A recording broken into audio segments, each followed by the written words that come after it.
Yo, what's going on everybody? Xantos Vice here, and we are back with some more Honkai Star Rail 4.1. I hope you guys are having a great day. Yeah, I'm streaming much earlier today, surprisingly. I didn't have any work to do, and I already had my lunch and everything, so we are ready to go. And yeah, like I said, I felt like last stream definitely got a bit distracted by a lot of shenanigans that I was doing.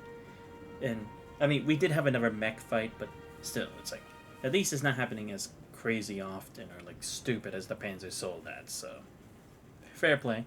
Anyway, where we last left off, we had continued more with the start of 4.1 because I remember we barely did anything, and it actually was the same one where we talked with about Ryusuke a bit. It was also the one where we had our boss fight with Sparksy. So I went to check. Yeah, that was the case. So we're literally still like on like the first part of 4.1. So we met with Ashvale, learned that one of his close compatriots had passed away as one of the casualties of that murder spree that was going on at the Sinuous Syndicate. And we all rode together to Madame Pearl's place, or I guess to this entertainment corp. And when we did, we were given a tour by someone called Nihilux. But of course, just like the same thing with Sparkle, they weren't actually meant to be the person giving us the tour, right? Because I'm honestly surprised they pulled that again. But I mean, to be fair, it's like I said, common sense means nothing here anymore. And again, at least it's appropriate, right? Like other times when it's like not, usually it's like, oh, maybe they were just too lazy to go in depth with this, or maybe they're just following common trope. Not really anything like that this time around. So it is keeping me a bit more on my toes, because like I said, I had a feeling, right? Like who's to say that everything she's saying is the truth, right? Who's to say that her position as P30 really is? Because that's the thing. When she described her job, whenever people have been doing that to us or like going too in depth, it's like they're being a bit too open with us. Like I get that it's like supposed to be a trust thing, but at the same time, in a place like this, trust can be very or even more fragile than how you think it is, right? Or it can be easily bought. So yeah, we have no idea who that person actually was. Was it actually a contestant? Is it someone like trying to spy on us? Is it a spy in the IPC? Who knows? But yeah, now we are actually going to go meet with Madame Pearl and get the deets on what exactly she wants us to do. Are we actually going to cooperate and work as a team, or could be more or less? And also the thing with Nihilux is she knew so much about this place, which would be like, how the hell would she know so much details and like how to get us and to navigate us through this whole place, unless she had some connection to the IPC, or at least the entertainment core, because it's not like it's completely IPC sponsored or anything. It's like they're a major one, but not like the entirety of it. But yeah, that's probably just a question for later. Again, like I said, I put like just a thought out there that maybe she could be the murderer going around doing that paint spree or whatever, but again, I could just be wrong. To be fair, they are putting at least a bit of surprises that I'm not expecting as much as I thought I would, so perhaps I hope you're actually kind of making things a bit more interesting. But yeah, let's go see what she wants with us. Again, I feel like it's more than just like, oh, maybe she feels like this situation is much bigger than us and that we actually have to work together. Again, I'm not saying she's a bad guy, but we shouldn't be quick to like think of the kind of person she is just because it's convenient with the whole situation, right? Because that's the thing. With Adventuring, we thought he was sacrificing himself, but if anything, he had total control of the situation in Penacony. And Jade, kind of the same thing as a result in the ending chapters of the Penacony thing. So, not really sure we can really trust them. So, and again, that's kind of the point, right? This is a chapter where we're really supposed to go not only in depth with this whole thing of Plan Arcadia and Elation, but also really trying to give, at least what I think, they're trying to give us a bigger picture into how the IPC really works. Especially since this is their home turf, or at least one of their home turfs, that will have a better view or perspective as to how they do things and how much control they really have over situations, even if it's like, even if they're at a disadvantage. But yeah, we'll have to see. Yeah, we're just gonna go in. パールさんはメカ鎧の製造工 Oh 程を wow, we're 全 actually て getting 見 a せてく cutscene れ for たな this. おそらく。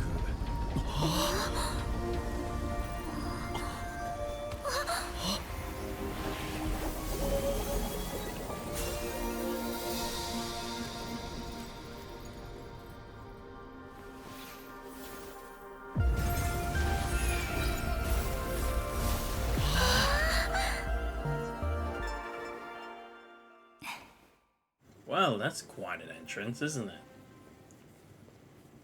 I guess introduction, probably, ま because た we're the お ones 会 who いでき entered. ましたね。請求列車の皆様。歓迎に感謝する、パールさん。皆様が遭遇したちょっとした詐欺事件については報告を受けています。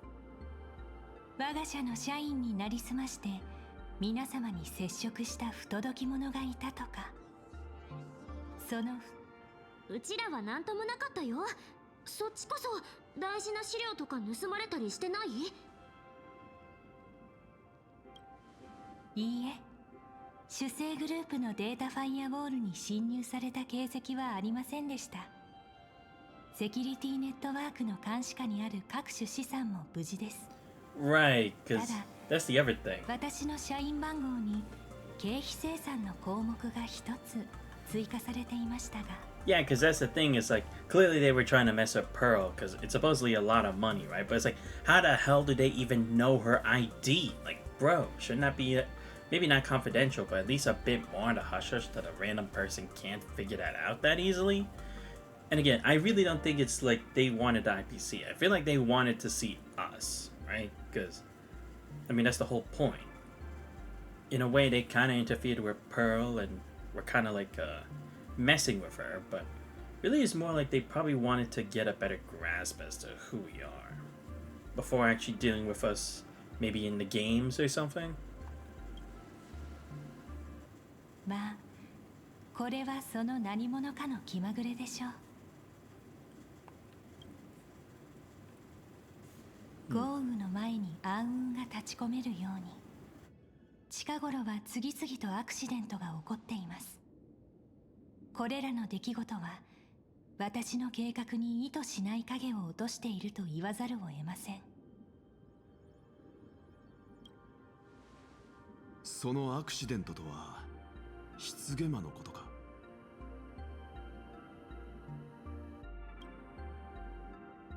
33名の市民が変死し、優越の仮面の買取交渉を担当したカンパニーの社員が殉職。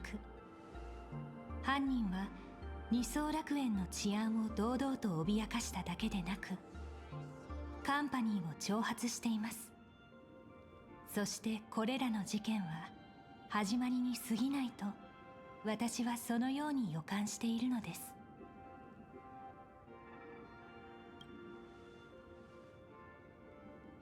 組織をまとめることと資本の運用には共通点があります。それはリスクを避け安定を求めること。そして私はその2つの役割の両方を担っています。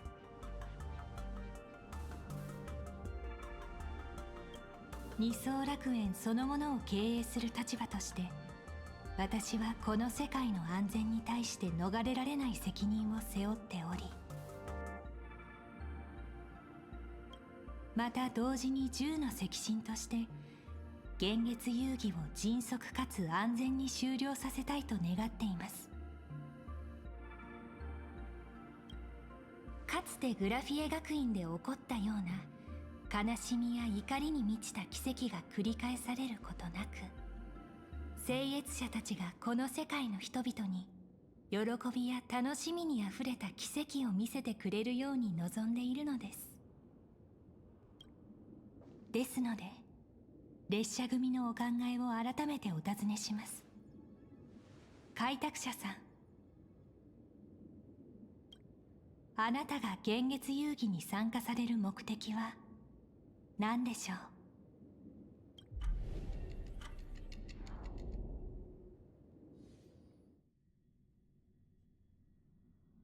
Well, setting off, you spoke to Himiko, but oh right, yeah, because I was telling her something, but then it cut off, and then we went to Marchenveld. 現月遊戯について話したいの？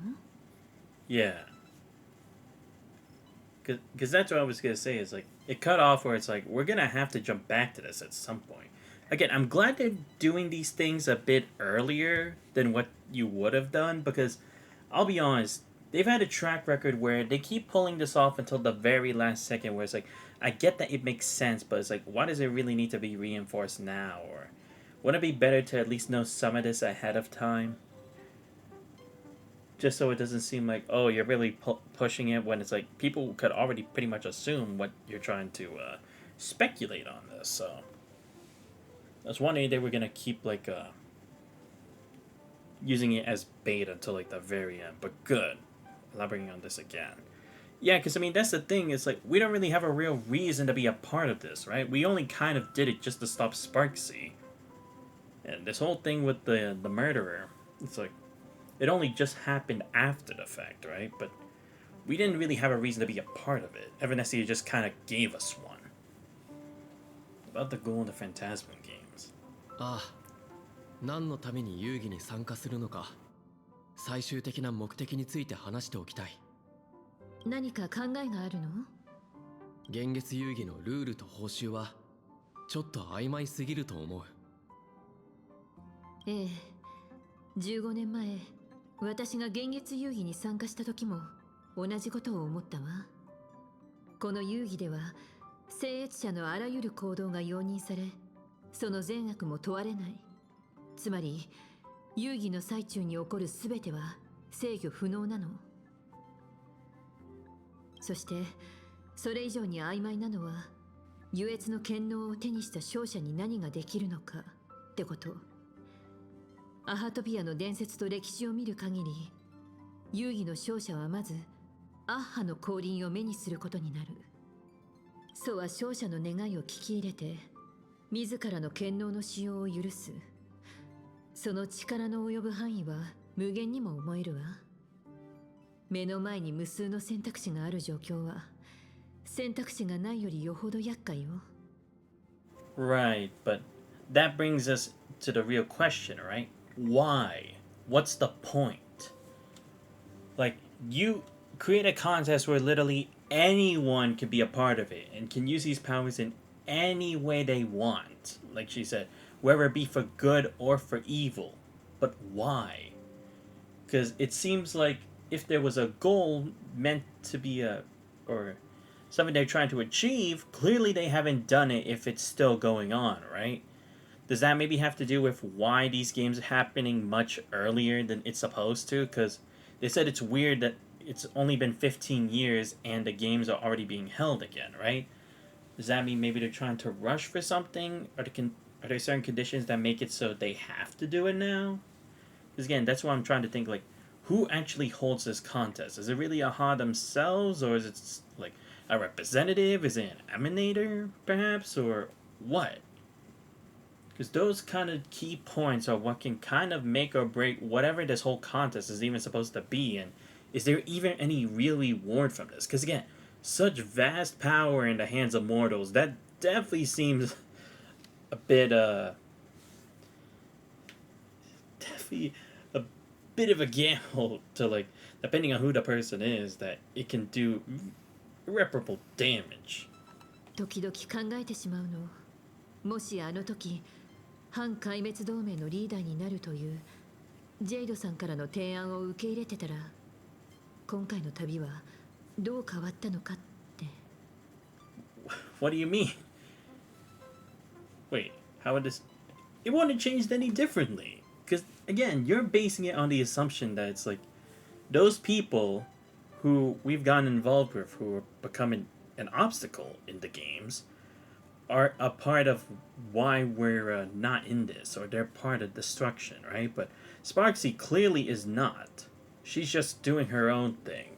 And whoever this murderer is, again, it doesn't seem like they're on about destruction automatically, because I feel like they probably would have done much more as like a spectacle, right? Or for their first act of a performance, right? Because if this is a little game they're trying to play, you'd think they'd go all out with like a dynamic entrance or a big shock. Like, not to say that the many casualties isn't already a shock, but you think they'd do something more out of the box, more of a spectacle of sorts, but they haven't. Which means they need to keep themselves on the down low. want Aha to be the leader. もし俺たちが勝ったらアッハの権能を借りる代わりにソに反壊滅同盟のリーダーになってもらおうと思ってるんだ。そのアイデアすごく面白いわね。なんだかイメージも湧いてきた。 I'm not joking around. もちろん分かってるわ。素晴らしいアイデアだと思う。まず真剣を借り受けた1分間を好き放題に使うよりよほど大きな価値がある。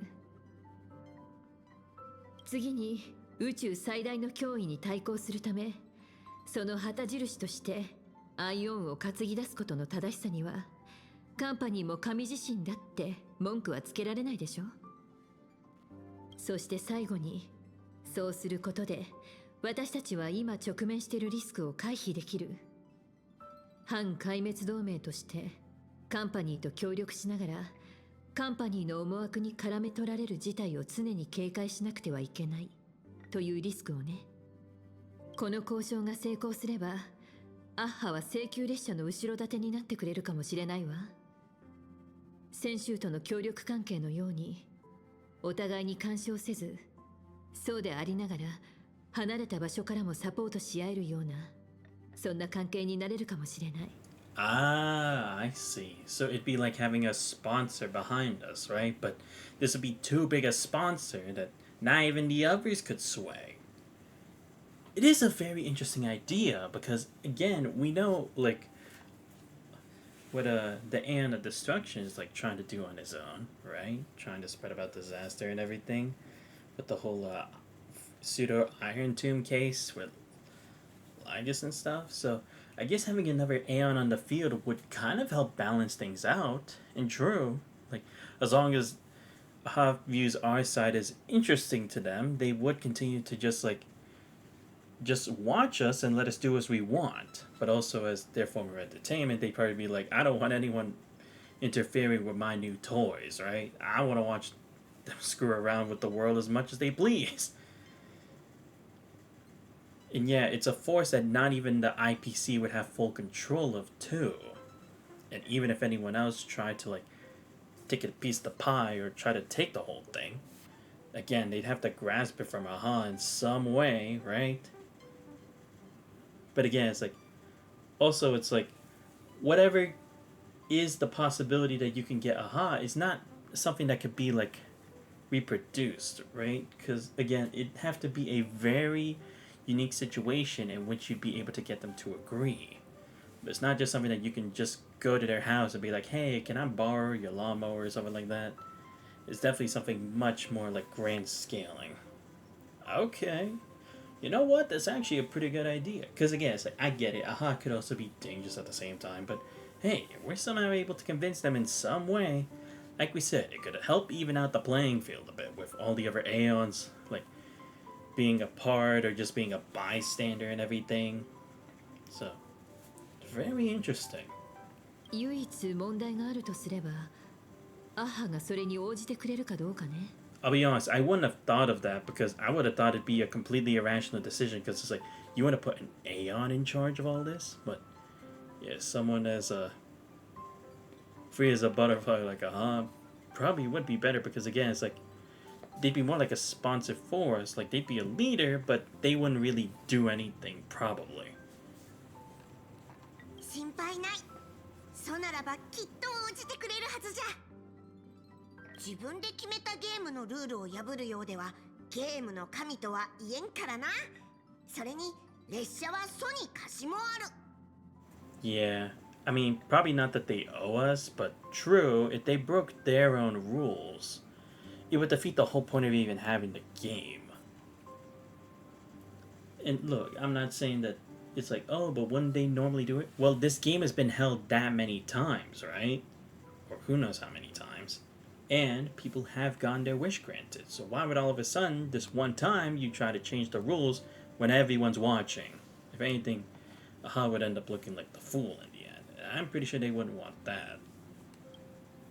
ソがアキビリと一緒に旅をしておった時に作った列車への借り、その借用書じゃ。その署名と印もあるぞ。Wait, wait, we actually have something like that? Oh, wait, seriously? Why the hell do we, how did, this must have been before, like when they crashed here and before they left, right? Solely for the sake of fun, I have on numerous occasions during my voyage aboard the Astro Express misappropriated and vandalized public property of the Express. Wait, what? They traveled with the Express? How the fuck they do that? Did they have like an avatar or something that they like possess and go on the ride with? Thereby incurring financial loss to the Express and liability for third-party damages. Having received the conductor's earnest instruction, I come to profound realization of my transgressions. Hereby itemize all outstanding reparations below to be settled at a future date. 1 telemicrowave oven, 2 supersonic slippers, 1 optical camouflage, what? 1 anti-gravity levitation carpet, 2 hater brooms bearing a striking resemblance to swords, note liability for the centuries strongly assumed with Vili, 2 Leviathan teeth, 1 trim conductor's outfit, 2 organ dragonflies deposited by the mourning actors, medical expenses incurred due to allergic reactions from the introduction of electronic mustard into the rice cooker, graffiti removal fees for the statue complex of the White Rolling Stone Planet, repair costs for walls in the Museum of Animated Arts, and recovery expenses for escaped collection items. 3 portraits and 7 specimens remain unaccounted for today. Incident during extravehicular angling, an erratic comet fish caused a collision resulting in damages to 3.141592. Okay, the number pi. Solar sails on planet Goldberg, no liability for the century, strongly assumed Vili, of course. Half a satellite unit for the Centurial Stellar Ring, and 9 six-eyed yaks of the Duchy Heront. 1 anti-beast horde naval cannon sourced from the old Lutinium exhibition hall, and 1 artificial satellite neutralized via accidental discharge. Several pillows lost to the atmosphere of planet Sly during a pillow fight, inclusive conductor Pom-Pom's favorite bolster. Wow. Fines levied by the Cosmic Paleontological Conservation Association regarding gastric ulcers and a void song whale induced by unauthorized expedition within the creature's stomach. 3 Xenohydros released from the custody of the architects. 1 roaring golden pothos. Accrued multiple outstanding tests. A world's end in the capacity of a name. What the hell? A shockingly lengthy entry extensive enough to reach the ground. Crispy crumble pom-pom pie times 20, of which 3 were utilized as fishing bait, 9 dispenses yak fodder, 10 deployed as projectiles against space pirates and skirmish. Please accept my sincere apologies for the misappropriation of the conductor's labor-intensive provisions. Half an Astro Express. What? Oh my god. Tepter, this scrawled signature looks sketchy no matter how you look at it. Is this really from Ahad himself? God damn. Why the fuck do you even allow this thing in here? こいつで脅せばさすがの祖も列車の要求に応じざるを得ないに決まっておる。Blackmail a god? That sounds like the Trailblazer. You know what? I'll do it. そのはずじゃ And better than nothing. That's actually funny. 反壊滅同盟のリーダーとしての責任をアッハに担ってもらうという合理的な結論を導けませんでした。成功率を算出できません。あまりに想定外の奇策に危うく思考停止に陥るところでした。Yeah, because that's the thing is like at the end they want the Express to be the leader. They can't do it because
Sorry, I'm back. I had to check something. Anyway, like I was saying before, it's like the IPC can't be the leaders. If they do, they know everyone else will disagree.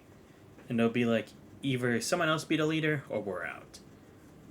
Can't really be the other parties because even though they're reputable or they have their own reputations, it's not really so much that it's like they could be trusted to lead the group. At least in the eyes of other bystanders and investors and such. And again, it's like, we can't, because it just makes us more liable to end up becoming a puppet to the IPC. So this does create kind of a loophole in the whole thing, because you can't really say no, because you have no proof and no way of calculating if it's a bad idea. あまりに無軌道な要望ですが、非合理的に見える中にもどこか合理的なものが埋もれているように思えます。そう。もしもこの宇宙そのものが優越の主にとっての遊び場であるなら、その遊び場の危機に祖は何かしらの対処をするべきなのでしょう。さすがは開拓する者、こんなにも自由な発想をするとは。実に興味深い学びでした。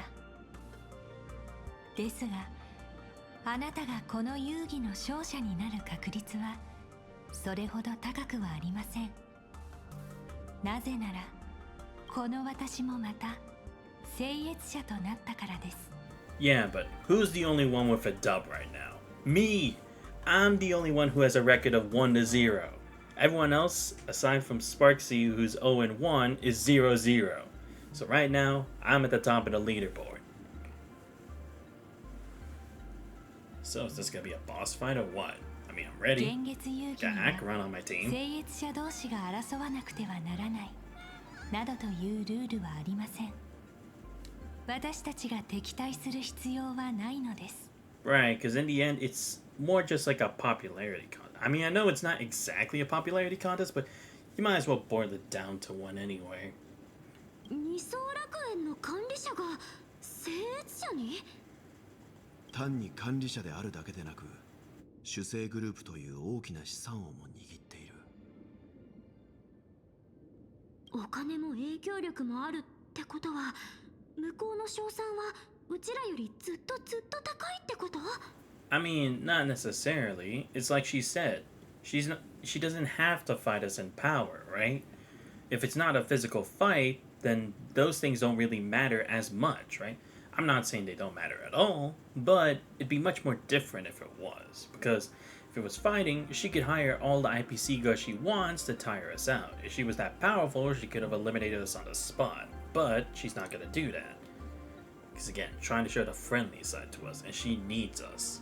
以前に姫子さんにお話しした通り、今回の現月遊戯を無事に進めるため、私は請求列車との協力を希望しています。だが、請求列車が唯一の協力相手というわけではないだろ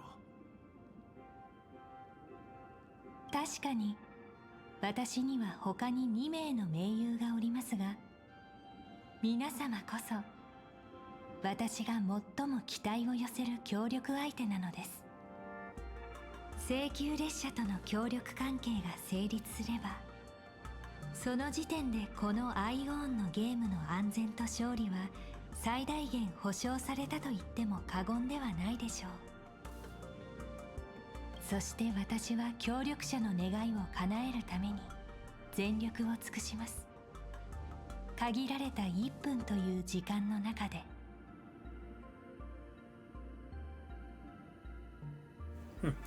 Just like the Anti-Destruction Alliance. 以前にも話した通り、俺たちのやり方は自らが穂となり、運命共同体となった人々と共に歩むというものだ。それはこの現月遊戯でも変わらない。請求列車は孤独な聖越者ではなく、すでに協力者を得ている。火花さんのことですか？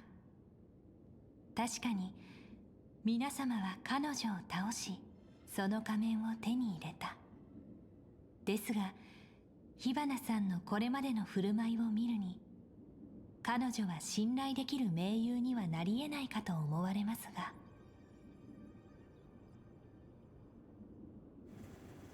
Sign her mask, I also have another one. 推論、新ウィッシュマフィアが失ったという仮面でしょうか。先週人の手に渡ったものと思っていましたが、まさか黄皓将軍がその仮面を皆様に。そうだよ。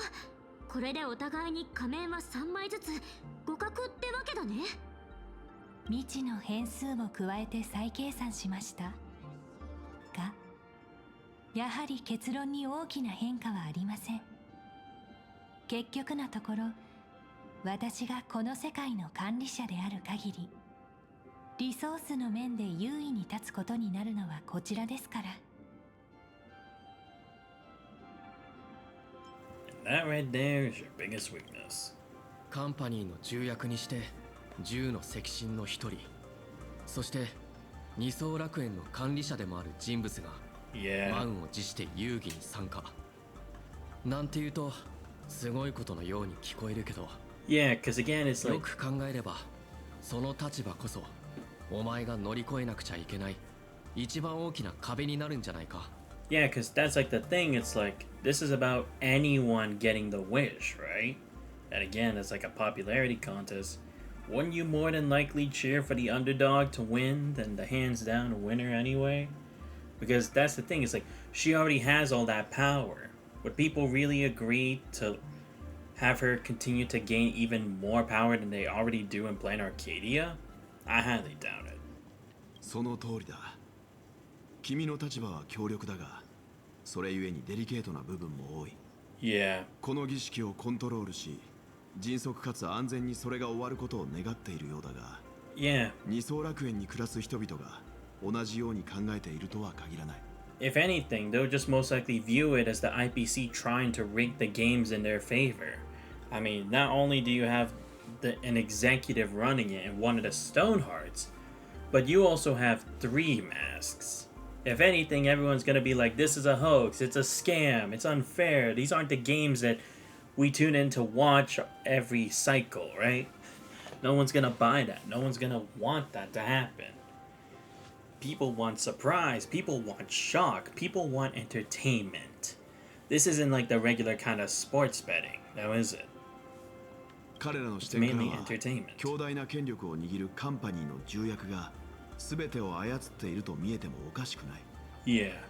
君の一挙手一投足に人々は厳しい監視の目を向けるだろう。 Yeah, because that's the thing. It's like, whether or not they're trying to make it appear that way, it doesn't matter. Once that thought is into people's minds, it's gonna go with it.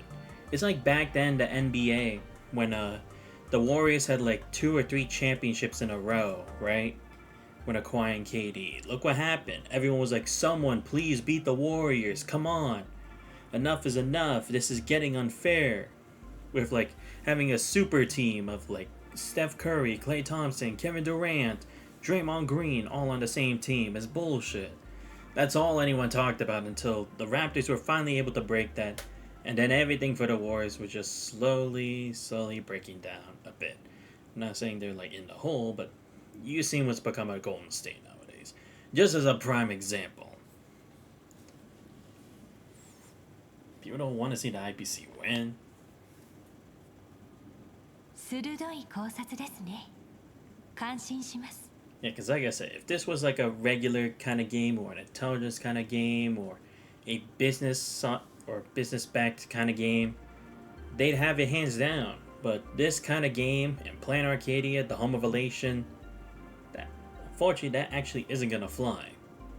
しかし、君がそのことを見落としているとも思えない。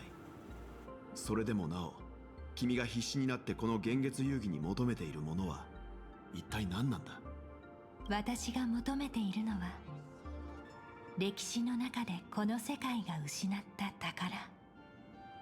かつてグラフィエが行った現像の神業。パールさんって絵にこだわりがあるの？はい。私はかつてスクリュー製の天体解析官に所属していました。信じられないかもしれませんが、そこで私が誕生するきっかけとなったテーマは芸術なのです。当初私は人間の絵を模倣するだけの機械でした。オムニックにとってアート作品を生成することはそう難しいことではありません。私は日々学習し、あらゆる可能性を試しました。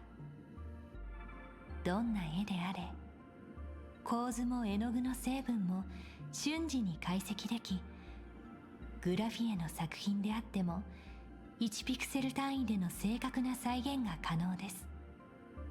グラフィエの最高傑作は幻月遊戯の終わりに切り開かれた絵の世界です。私はその瞬間の彼女が果たして何を思い考えていたのかを知り、その想像の真髄に触れてみたいのですよ。それは君の個人的な探求か？それともカンパニーがこの世界に求めているものがそれだと？その両方です。もっともカンパニーの考えはより合理的なものですが、反物質レギオンの脅威から逃れるための技術として、彼らは長らく絵の世界に強い関心を寄せてきましたから。残念ながら我々が互いに妥協点を見つけるのは現状では難しそうだ。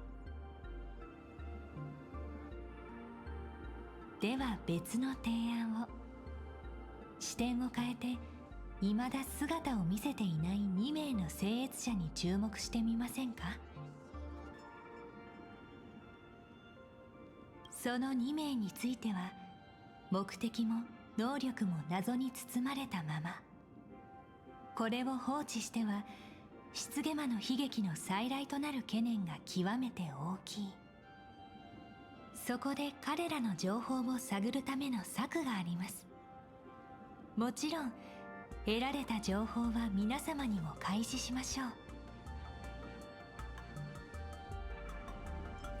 う。 Okay, but at what cost? ほんのわずかな名声だけですよ。Of course. 提案の詳細をお話しする前に、小休止のお茶はいかがですか？それともこのまま話を続けましょうか？ And let's continue the discussion. I'm ready. 主催グループの主催で請求列車をテーマとした展覧会を開催したいと考えています。イベントの名称は請求列車フェスでいかがでしょうか？ Wow, really digging in deep there to find a very unique name, huh? 請求列車フェス？つまり主催グループが主催になって晴天航路モフモフ号のイベントをやるってこと？その認識でも間違いというわけではありません。モフモフ号の二層楽園での知名度はとても高く、コラボ相手として悪くない選択です。ですが私が望んでいるのはかつてないほどの規模での請求列車展覧会です。モフモフ号はあくまで数ある見どころのうちの一つでしかありません。この大規模な催しの主役はあなた方、列車組の皆様が実際に会場に現れて、この世界に暮らす人々と直に触れ合うのです。その展覧会を利用して正体不明の2人の聖越者をおびき出すということか？じゃあもしもその2人に悪意があったらうちらが狙われることになるんじゃない？銀河から舞い降りたヒーローと直接会うこと以上に、この世界の人々を奮い立たせるものが他にあるでしょうか？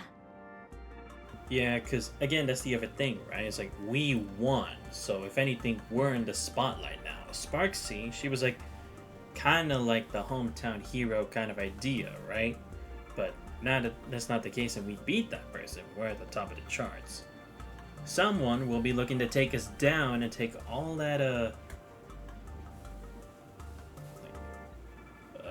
all the clout from us for themselves, right? If they could beat us. And in front of such a big crowd that's supposed to be supporting us, it would definitely work in their favor if they were somehow able to win, regardless of what the competition is. そこで手に入る眼力の大きさは計り知れません。請求列車そのものが莫大な眼力を生み出す源泉なのです。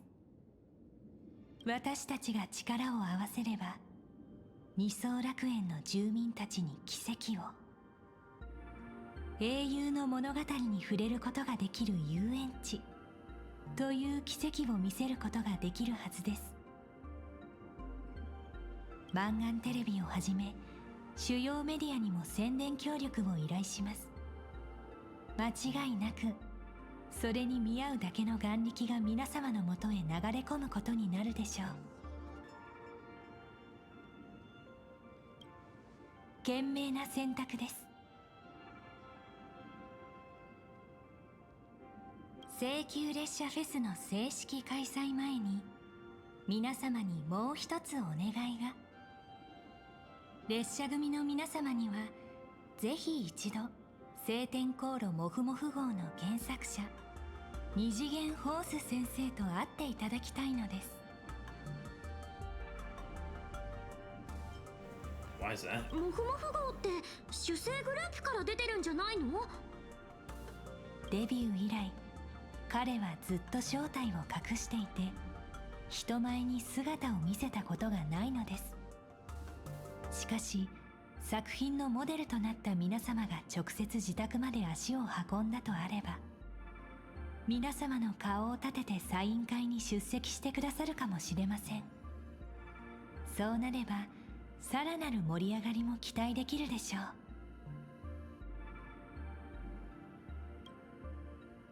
う。では皆様どうぞよろしくお願いいたします。秘書を通じてこちらからも随時情報を共有させていただきます。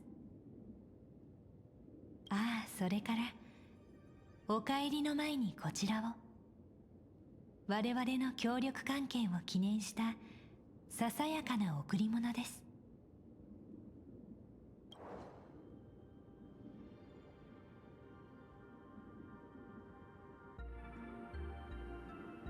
Is this Adventuring's chip? ピノコニーで同僚たちと協力相手との間にどのようなやり取りがあったのかその記録を研究しました。中でも幸運を象徴するプレゼントを贈るというアベンチュリンさんのやり方は非常に参考になりました。ですからそのチップは我々の良き協力関係の始まりその象徴としてお持ちください。ああ、失礼する。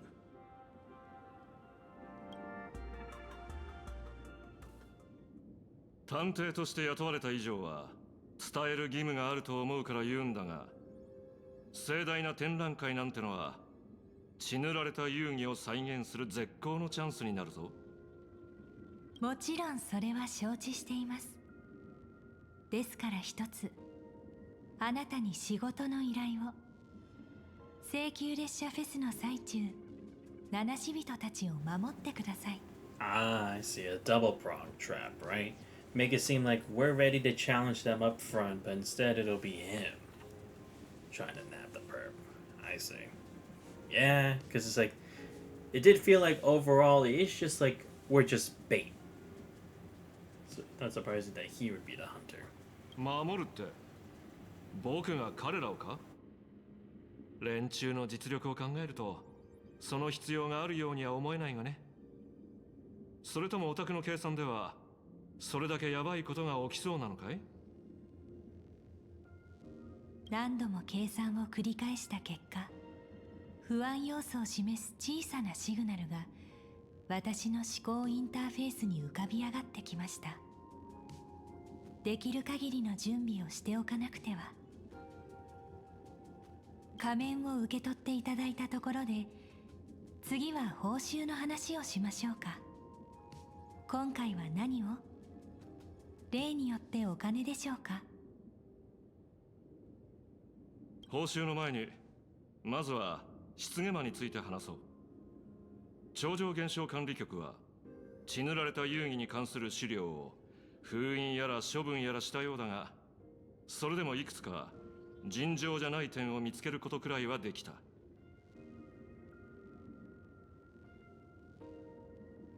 事件後、被害者の家族たちはどれほどの精神的苦痛も癒せそうなほどの莫大な賠償金を受け取ってる。だから二層楽園の公的支出を追えばそこから何か見つかるんじゃないかと思ったんだがね。Ah, I see. So that's why. Because I was like, them getting income for it is like, I can understand how you would, because again, it's like the school wasn't able to protect their students in a time of need and everything, even if it was because of the exception of the Phantasma games. But true, at the same time, it's like, how are they still collectively getting compensation now, right? Like, it makes them want to stay, but why? Why not just move on? ところが不思議なことに、公開された財務報告の中にその手の項目は見当たらなかった。それじゃあ一体その金は誰が払ったんだろうな。そう、オタクラスターピースカンパニーの技術開発部がその天文学的な数字の賠償金を引き受けたのさ。Oh, really?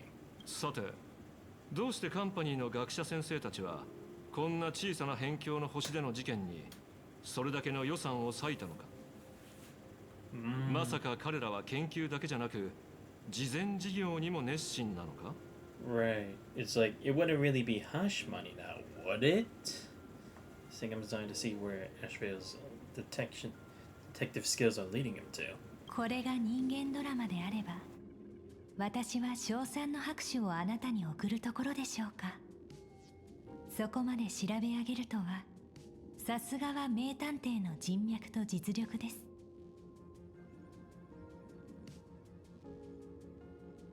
こいつが映画か何かなら、オタクみたいな大物は大抵真っ黒な銃口をこっちに向けてるだろうな。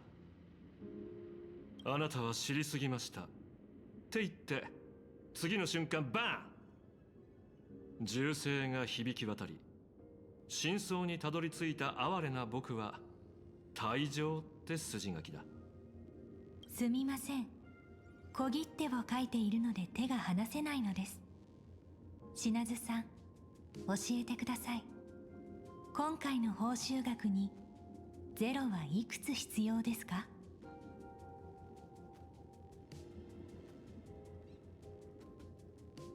金額は問題じゃない。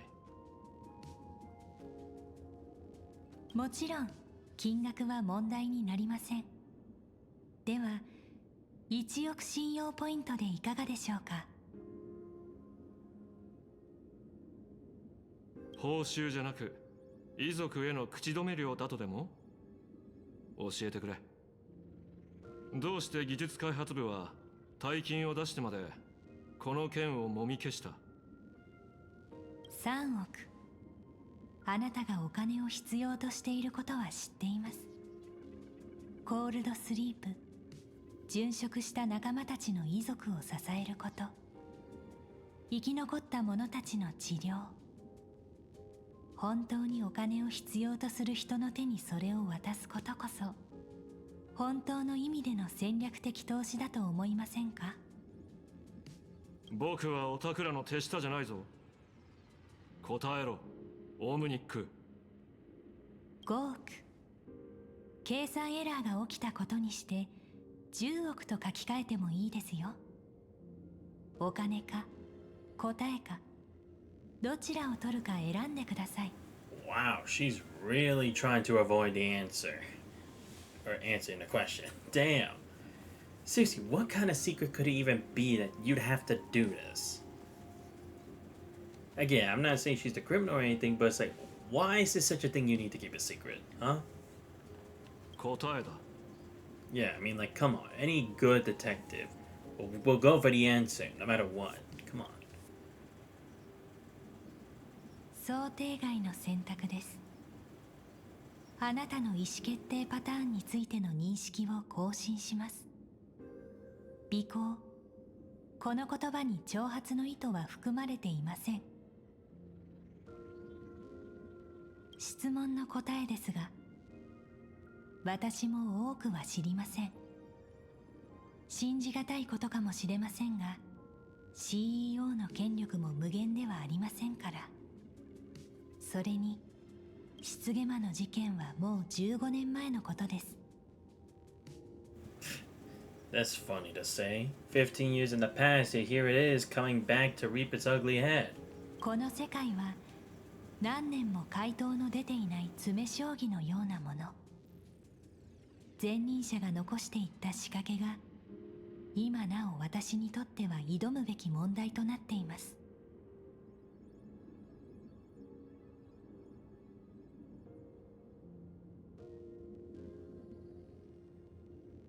それでも僕を盤上に引っ張り出そうというなら情報共有くらいするのが筋だろ。合理的な要望です。私の知っている答えをお教えしましょう。失ゲママーカス・アンチアリ、博識学会完全進化学派の最後の一人。5年前に身元を特定され死刑が執行されました。There we go. Finally, a name. 死刑とはあらゆる意味での死刑です。Interesting. So Marcus Antali. Okay. And the Intelligentsia Guild.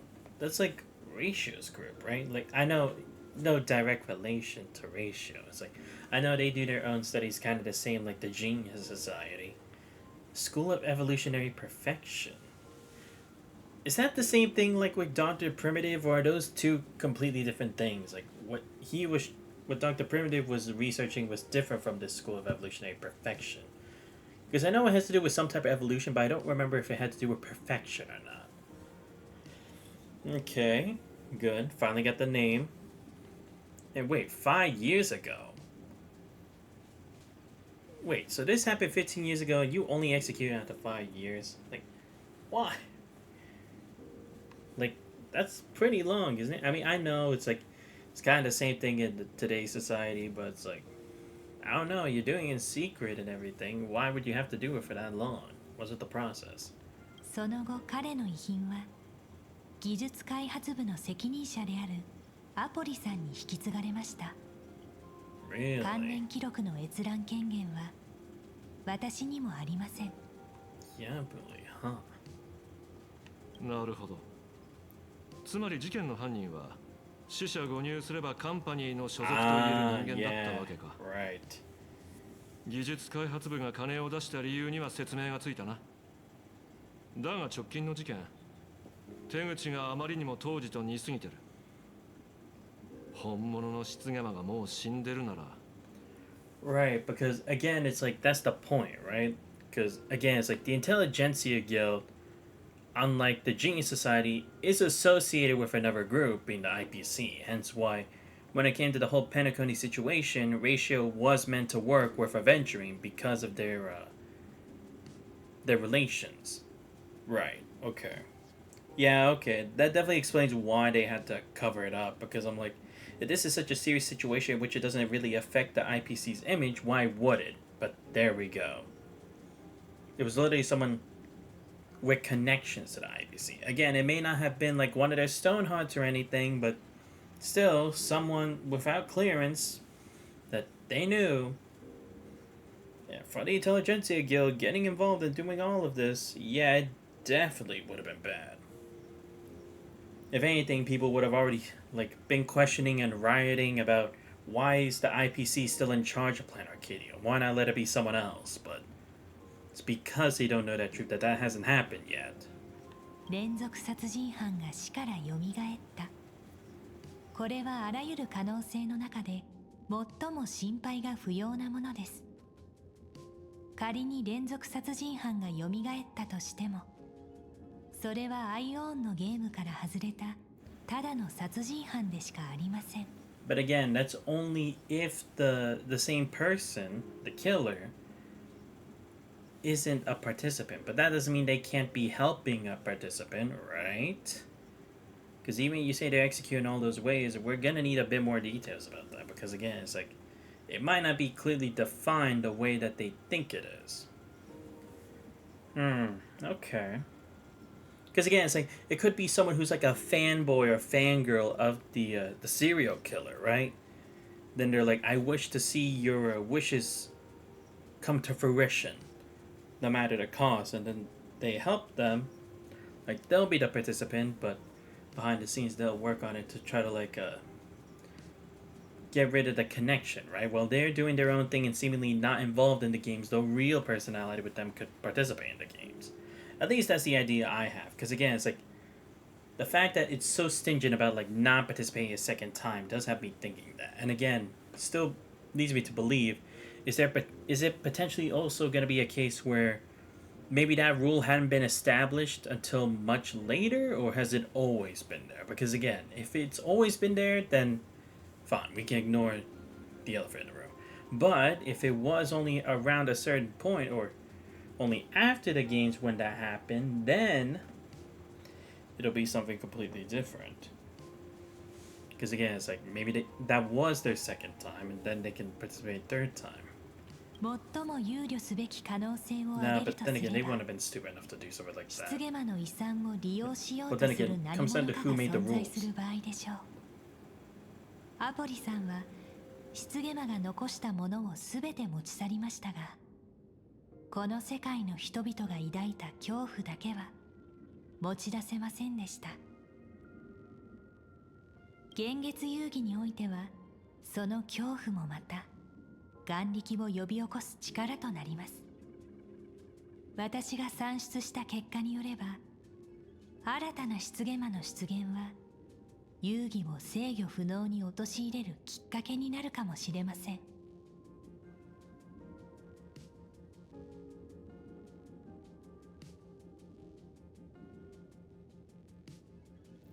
なるほど。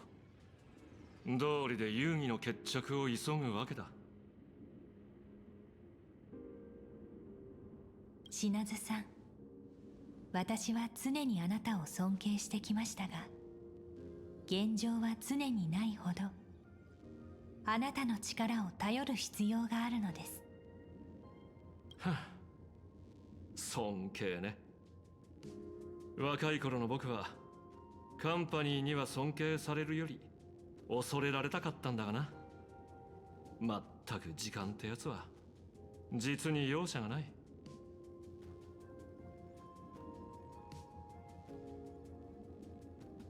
取引は成立だ、パールさん。ただし報酬にもう一つ付け加えてもらいたい。この新たな失ゲマが誰であろうと、僕はこの手でそいつを裁かなくちゃならないんだ。今回は長々と尋問したりなんてしない。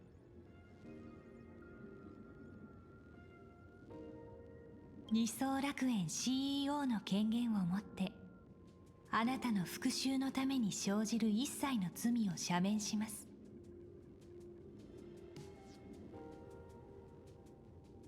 存分にどうぞ、品津さん。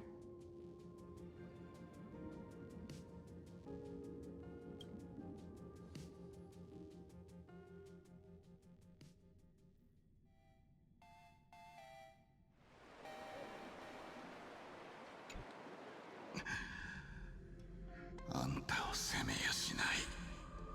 こんな体のまま足を引っ張るような生き方はしたくないんだなあ。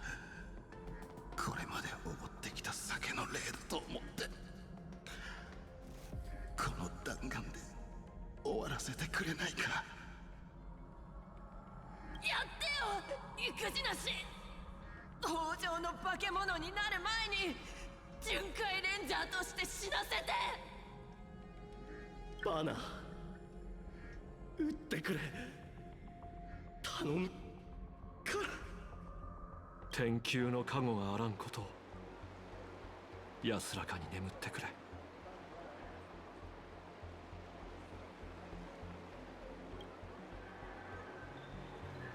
自分が何者でなぜここにいるのかわからない。そんなものを生命とは呼べない。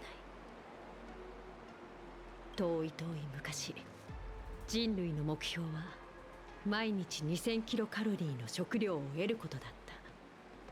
その頃の人類は自分たちがただの動物であることを自覚していて、なぜ移動し、なぜ狩りをし、なぜ採集するのかを理解していた。それが今や指を動かすだけで食事がデリバリーされ、2000キロカロリーを容易に満たせる。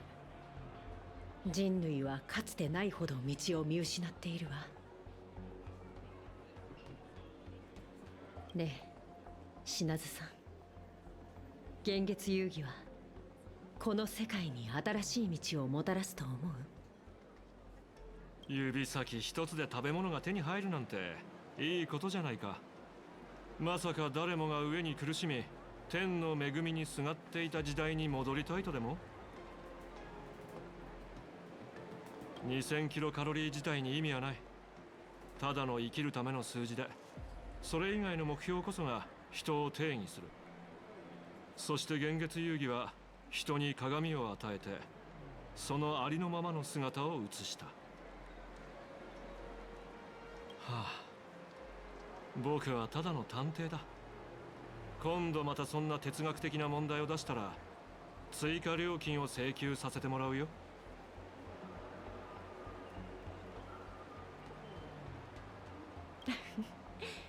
ごめんなさい。品津さんが幻月遊戯に参加したと聞いて、つい好奇心に駆られてしまったの。パールさんにはあった？新たな失ゲ魔っていう厄介事を僕に押し付けてったよ。私たちにね。でもその顔を見たところ、厄介事というよりも甘い果実だと思っていそうね。ああ、目星がついてるからな。事件を解く鍵は模倣犯だ。おたくらは模倣犯の出現を防ぐため、この15年間失ゲ魔の犯行の特徴を厳重に管理してきた。となるとだ、例の殺害手口を再現できるのは2種類の人間に限られる。当時治安局か超常現象管理局にいた者、あるいは失ゲ魔事件の当事者。口場さん、おたくは幻月遊戯にまつわる犯罪資料をずっと研究してるらしいね。つまり私が最重要容疑者ってことかしら。ちょっとした推理さ。なんせ犯人っていうのは現場に戻るものだからな。ほら、ちょうど僕の目の前にいるだろ。I see. Yeah, I mean, I guess it could also just be the case of just someone mimicking them, right? Like, just a copycat. I just stayed away from that because I'm like, he could be, but that'd be the most obvious thing to think about compared to those other pretty long-winded theories I came up with. But I mean, I guess it could be. And I mean, to be fair, he makes a valid point. Even though people hear of this, the details as to how the crime is committed and everything, only certain people would know that, right? Especially since this was a pretty closed investigation where even the records are only kept to a very minuscule amount of people, so I can see why he thinks so. Like, anyone involved with the case could potentially be the copycat. それが推理？ただの勘でしょ？あとさっき言った2種類の人間についてはすでにこちらで捜査を進めているところよ。ただ15年も経っていると関係者も被害者の遺族も状況が変わっていて、すぐに容疑者を絞り込めそうにないわ。だろうね。家族を失うという残酷な運命を経験した人たちだ。傷を負った心は安息を得られず、そのほとんどが悲劇の地である鳩川区から離れることを選んでる。もらった調書にあったが、この人たちは被害者の会を作ってるらしいね。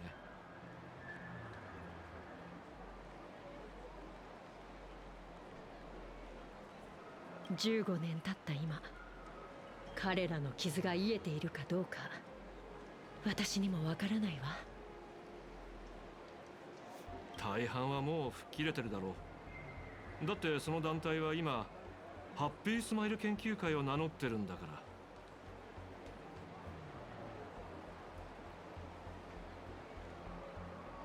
ええ、あの慈善団体ね。確か癒しのスマイル、楽園に安らぎをだったかしら。邪水が死ぬ前にそのハッピースマイル研究会のことについて話してた。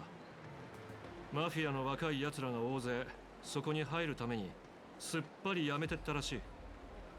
そこで僕は思ったよ。競合相手っていうのを軸に調べたら何か出てくるんじゃないかとね。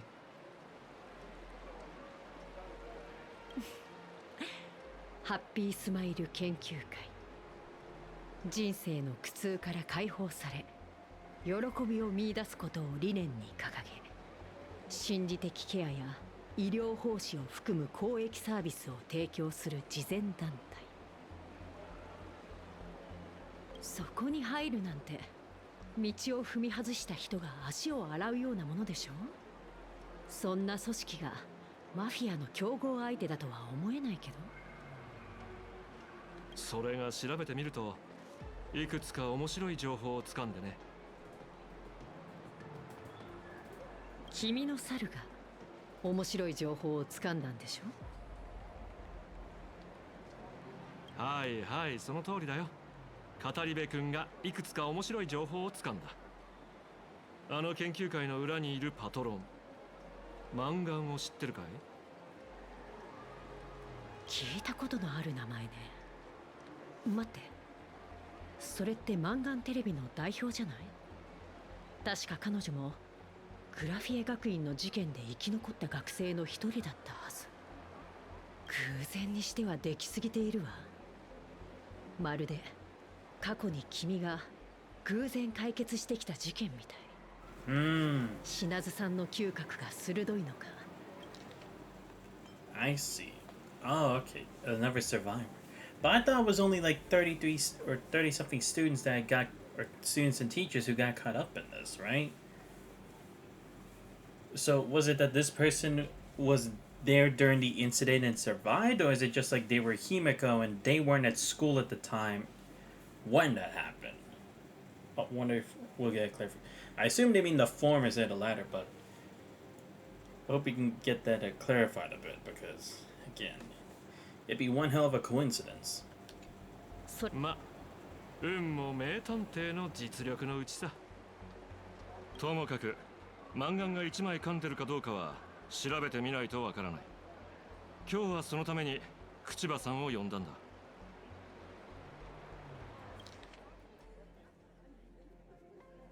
Oh, okay. Research Society Happy Smiles Betrayed Seminar Notice.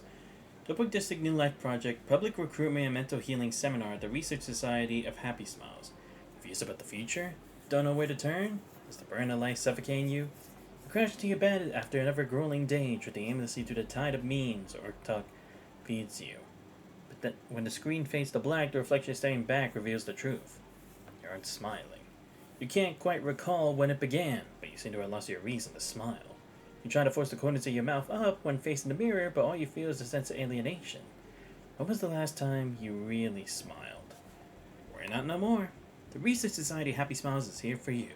Amidst the endless violence of spats of grisly crimes plaguing Dokebrook District, the Research Society of Happy Smiles is hosting a week-long mental wellness seminar. We're here to ease your burdens, answer your prayers, and help us all weather this storm together. Once the star of the smash hit Please Be Happy and the people's beloved daughter, now the president of the Research Society of Happy Smiles and director of the Full Wish TV, Full Wish, will also be making a special appearance soon. Together we'll banish the gloom and rediscover the joy we've been missing. No appointment needed. Just walk right in. The Research Society of Happy Smiles is always right by your side. 鳩川区申請計画ハッピースマイル研究会会員募集および心霊療法講演会登壇者は彼女忘れたい痛みがある二度も凄惨な事件が起きた地で講演会を開くなんてこの満願手書性大胆というか考えなしというかいずれにせよ気になるわね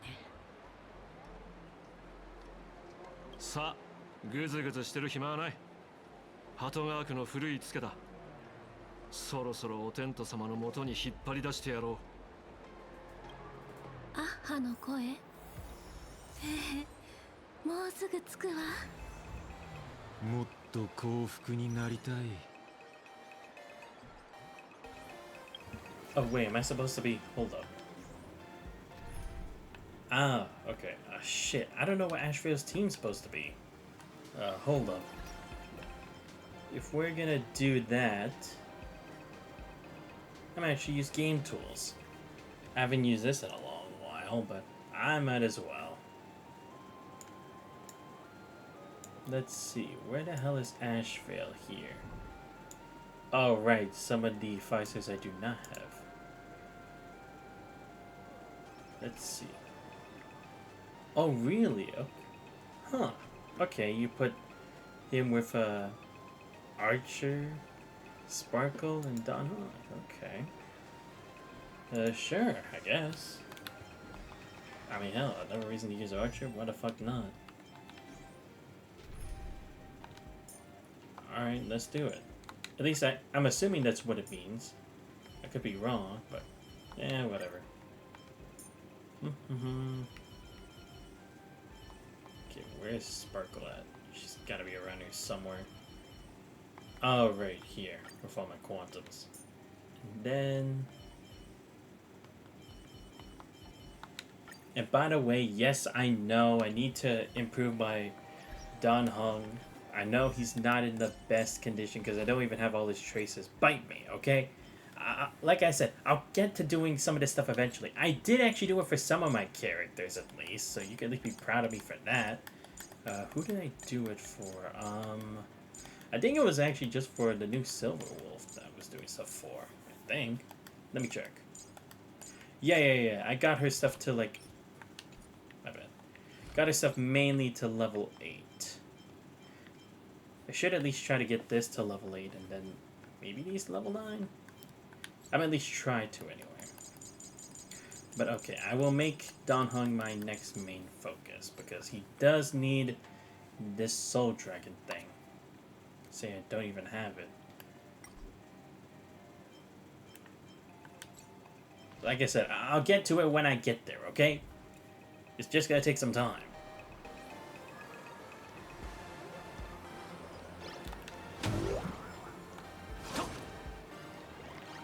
I think the only time I used them was during the trial, but I don't really remember. It's been a while. Oh wow, there's a lot of people here. Damn. The streets are crowded. Wow, like I literally cannot go anywhere else. Okay. Oh yeah, because I'm in his perspective. I would have to leave his perspective to do this, wouldn't I? ずいぶんにぎわってるようだみんなここでマンガンが願いを叶えてくれるのを待ってるのかマンガンのような金持ちなら指を鳴らすだけでどんな願いも叶えられるんでしょうねそれも大半の人が想像できないよお金がそこまで万能ならカンパニーだってこの世界に目をつけたりしないさマンガンが何を欲してるかなんて目を閉じてても当てられる十中八九15年前の悲劇をなかったことにしたいんだろうただ過去の出来事を消し去るなんてあの笑いの神様にできるのか過去の記録を見ると勝者が優越の力で現実を塗り替えた例がいくつもあるわ何でも可能なんでしょうね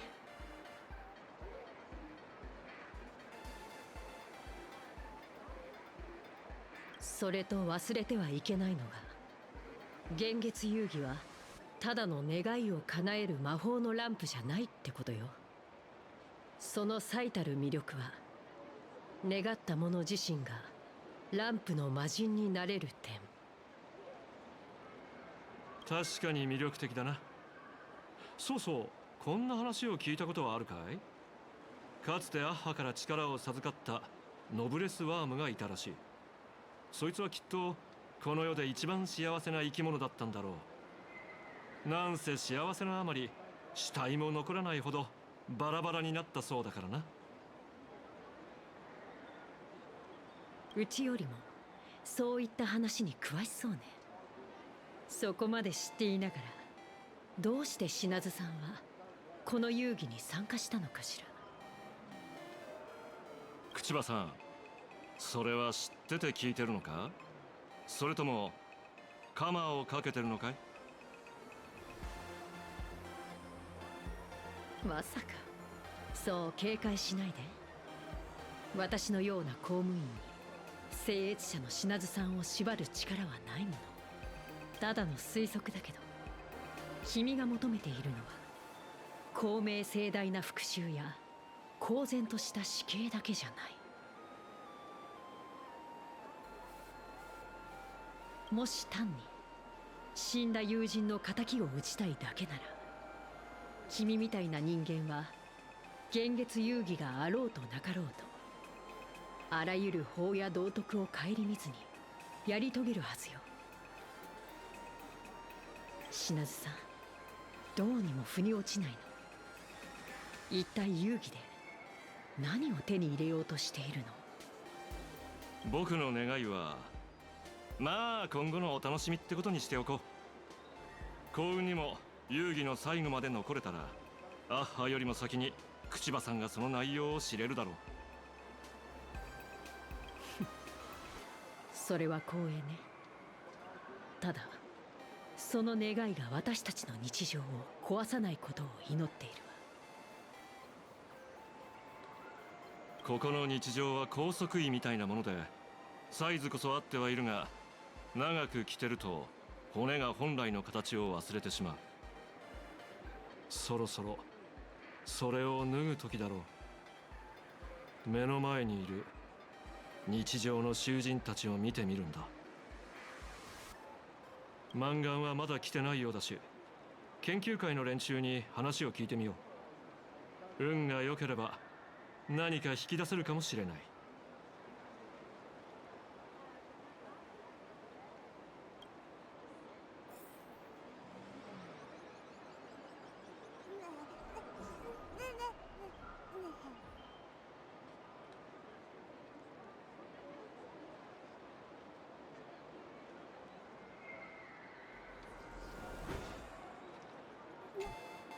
また上司が面談してくれたよ。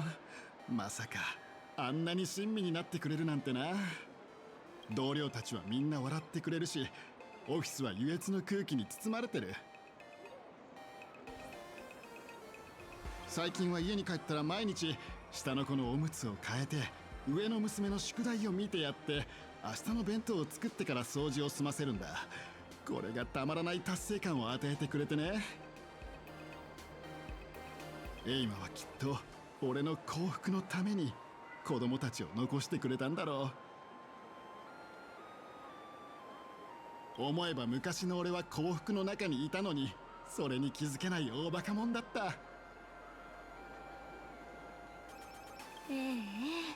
それもマンガン先生のおかげよね。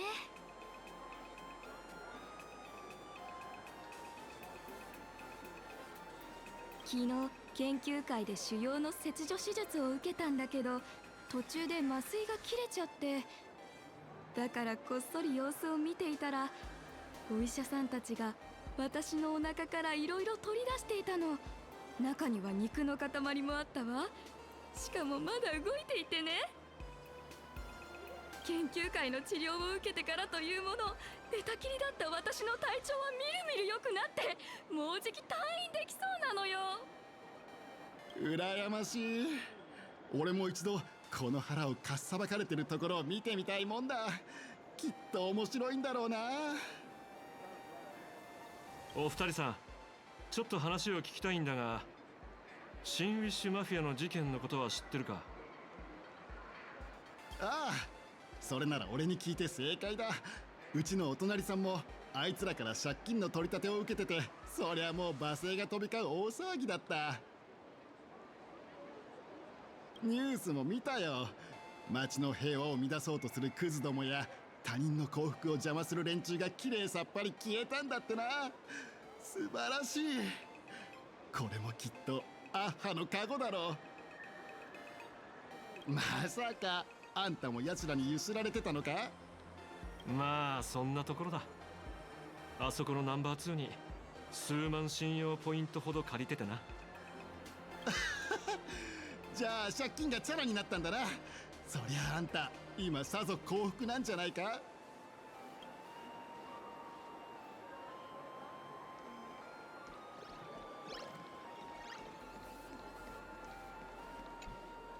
また会ったね、メカ鎧のお姉さん。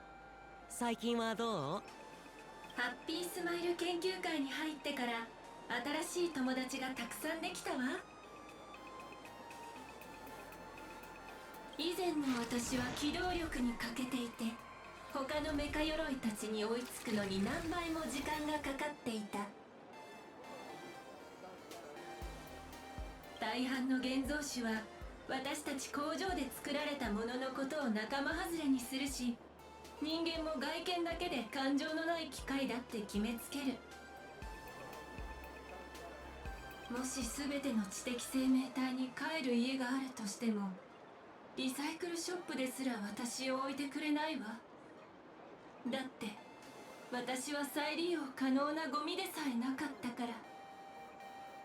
でも研究会では誰も私の素性や能力を気にしない。私は普通の人なの。おめでとう。自分の家を見つけたんだね。ええ、アハもそう言ってる。外ここにいるみんなが私の家族よ。アッハが君たちに話しかけているの？そうだよ。もしかして聞こえないの？きっとまだ幸福が足りないんだね。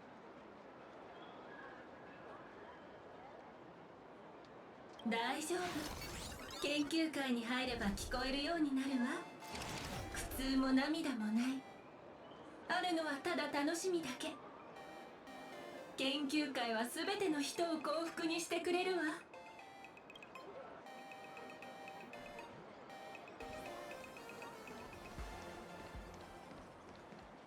そろそろか。主役がこれ以上登場せずにいたらちょっとじらしすぎだからな。皆さん、道を開けてください。マンガン様がお通りになります。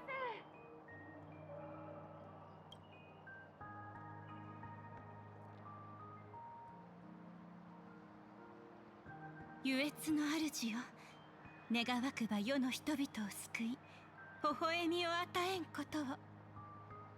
皆さん、今日は幸福でしたか？とっても幸福です。笑顔をありがとうございます。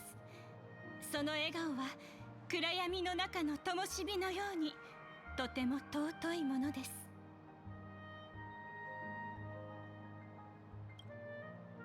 ですが愉悦をたたえる前に、どうか皆さんに一つだけ涙に濡れた過去を語らせてください。その出来事はかつて私を深淵に突き落としましたが、最後には愉悦とは何たるかを教えてくれました。ご存知の通り、15年前の血塗られた幻月遊戯で漆毛魔の影がこの地を覆いました。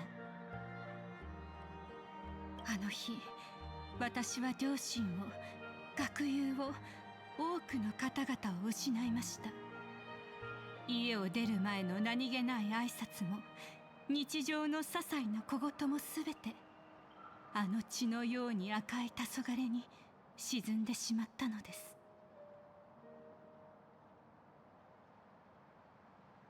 その後とても長い間、私の世界は固く扉を閉ざしました。そこに残されたのは静まり返った部屋と決して言えることのない心の傷。失言魔という言葉を聞くだけで震えが止まらなくなり、いっそ亡くなった人々の後を追うことこそ唯一の救いだと考えるほどに思い詰めていました。その頃の私は呼吸と鼓動を続けるだけのただの抜け殻でした。しかし魂が消えかけた瞬間、被害者の会の優しいおばあさんが私の扉を叩いたのです。その人は空っぽの慰めの言葉をかけるでもなく、ただ私の目を見てこう言いました。お嬢ちゃん、よければその扉を開けて外へ出てみないかい。ここにはあんたと同じように心を砕かれた人たちがたくさんいる。私たちは同じだよ。一緒に少しずつかけらを拾い集めようと。その温かな微笑みを見た瞬間、私は理解したのです。愉悦の主がおばあさんの笑顔を通して私に生きる理由を授けてくださったのだと。被害者の会には運命にひどく傷つけられた無数の魂が集まっていました。癒えない傷を負った人、最愛の人を失った人、私たちの痛みは様々でしたが、皆一様に骨の髄にまでしみるほどの深い苦しみを抱えていました。ですが私を驚かせたのはその残酷な苦痛ではなく、傷を負いながらも互いに支え合い、涙を拭う子供のために笑顔を見せ、迷える者のために救いの手を差し伸べようとするその姿でした。彼らが私に教えてくれました。苦痛は人に絶望をもたらしますが、他者の愉悦を願う心は消えかけた火をもう一度灯してくれるのだと。その時アッハの声が私の静まり返った心に再び響き渡りました。助け合いの中で交わされる微笑みこそ、アッハが私たちに授けた最も尊い贈り物です。それを被害者の会の小さな部屋だけに留めていてはいけません。もっと多くの暗雲に覆われた心を照らすべきです。心からの笑顔を送るたびにアッハの声が私たちに届くのを感じます。そしてその声が響くとき、一切の苦難は過去のものとなり、あらゆる痛みが癒え、誰もが真の幸福とは何たるかを悟ることができます。だからこそ私はハッピースマイル研究会を立ち上げました。私は神から賜ったこの微笑みを皆さんにお届けしたいのです。ありがとうございます。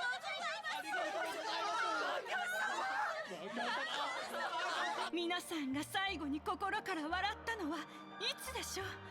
最後に幸福を感じてからどれほどの時が経ちましたか。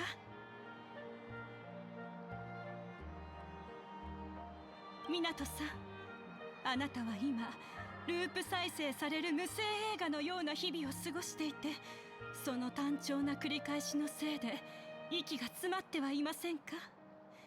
このループが永遠に終わらないかもしれない、そう考えただけで絶望の波が押し寄せてきますね。おっしゃる通りです。ベルフットさん、あなたは夢を抱いて学校を卒業したのに、現実は履歴書を何度も突き返してきました。遠方にいるご両親に心配をかけまいと、海原市で忙しくしていると嘘をつき、苦い孤独を飲み込んでいるのではありませんか。どうかお助けください。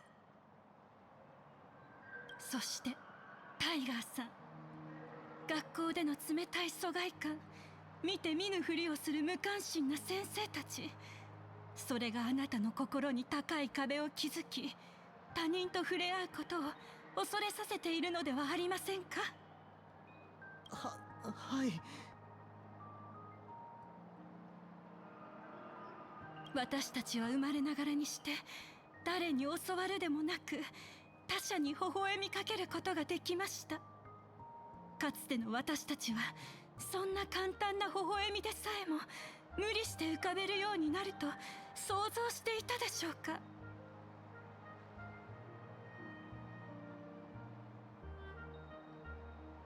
昔、この世界はアッハの恩寵により絵巻の中に優しく描かれていました。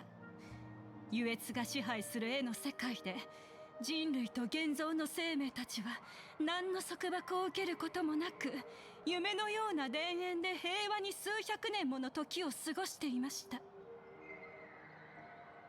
あのスターピースカンパニーが私たちを浄土から乱暴に引きずり出すまでは、彼らは私たちに宇宙文明とやらをもたらしました。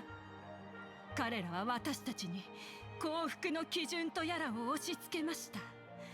彼らは私たちに人生の究極の優越とは自己への関心、自己の享受、自己の満足であると教えました。そして色鮮やかな物質の本流で心をくらませ、ネットを通じて一人一人の胸に傲慢と偏見を植え付け、全力で自分自身を喜ばせることを強いた。その結果、身近な人と共に微笑むことが真の優越であるということを忘れてしまったのです。眼力はエネルギーになり下がり、信用ポイントの音が心の底からの笑い声にとって変わりました。不安と嫉妬、それから果てのない喪失感に溺れた私たちは、アッハの優しい呼びかけを聞くこともできなくなってしまったのです。優越、生命の最も本質的な輝きが外から来たものに侵され、食いつぶされようとしています。ああ、その通りだ。スズメの涙ほどの給料のために必死こいて働いてるのに、上司はちっとも評価してくれない。もう我慢の限界だ。ネットのバカどもは何も結果を残してないくせに一日中あれこれ批判しやがる。カンパニーなんて大嫌い。あいつら吸血鬼だよ。私たちをこき使うことしか知らないんだから。マニャン様、どうか私たちにどうすれば幸福になれるのか教えてください。ご覧なさい。かつて優越の主から深い祝福を受けたこの土地に、これほど多くの不幸が満ち溢れています。ただ誰もが自分の幸福を追い求めているだけなのに、その結果他者を傷つけてしまっているのです。皆さん、私が幸福を取り戻した瞬間の話を覚えていますか？あの時、私は他者から微笑みを受け取りました。自身も苦しんでいるのに、あのおばあさんは微笑みをくれたのです。ほんの一瞬でも幸福を願ってくれたのです。私はその祝福のこもった微笑みに救われたのです。皆さんにお伝えしたいことがあります。心を開き、他者に微笑みをかけることでのみ、私たちは幸福の真髄を理解できます。それは単に微笑むというだけでなく、アッハが私たちに授けた微笑みを送る能力を自分のものにするということです。ハッピースマイル研究会界にお入りください。私が皆さんの人生における微笑みを見つけるお手伝いをします。アッハは皆さんの人生に電気をもたらしてくれるでしょう。私たちの使命は微笑みを見つけるだけにとどまりません。この世界に微笑みを届け、真の幸福をもたらすのです。人々が愛王に願うとき、私たちアッハの真なる信者はより崇高な役目を担うことになります。すなわちその願いを実現すること。アッハの願いを実現する？この世のあらゆる嘆きを鎮め、あらゆる苦渋の涙を拭い去りましょう。笑顔が永遠に絶えず、優越が永遠に枯れることのない世界をこの手で創造、いいえ、再建するのです。永遠の幸福を、永遠の笑いを。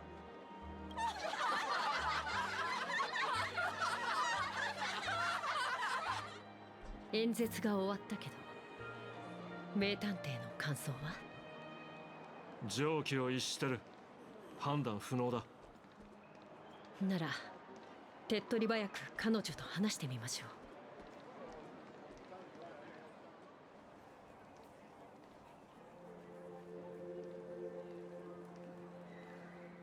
う。マンガンさん、私は超常現象管理局の口場と申します。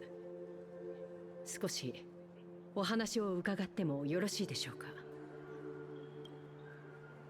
ええ、構いません。新ウィッシュマフィアの件でお越しになったのでしょう？まるで前もって分かってたみたいだな。お話は耳にしています。鳩川区の新ウィッシュマフィアの方々が皆殺害されたと。本当に不幸の多い土地です。彼らは法を守る模範的な市民とは言えませんでしたが、それでもその魂が一日も早く安らかに眠れることを祈りましょへう。え、そいつは慈悲深いね。僕が聞いたところによると、ハッピースマイル研究会と新ウィッシュマフィアは鳩川区で何とか揉めてたそうじゃないか。人員の勧誘、寄付、縄張り、ちょっと考えただけでオタクらの間には衝突が少なくなかったと想像がつく。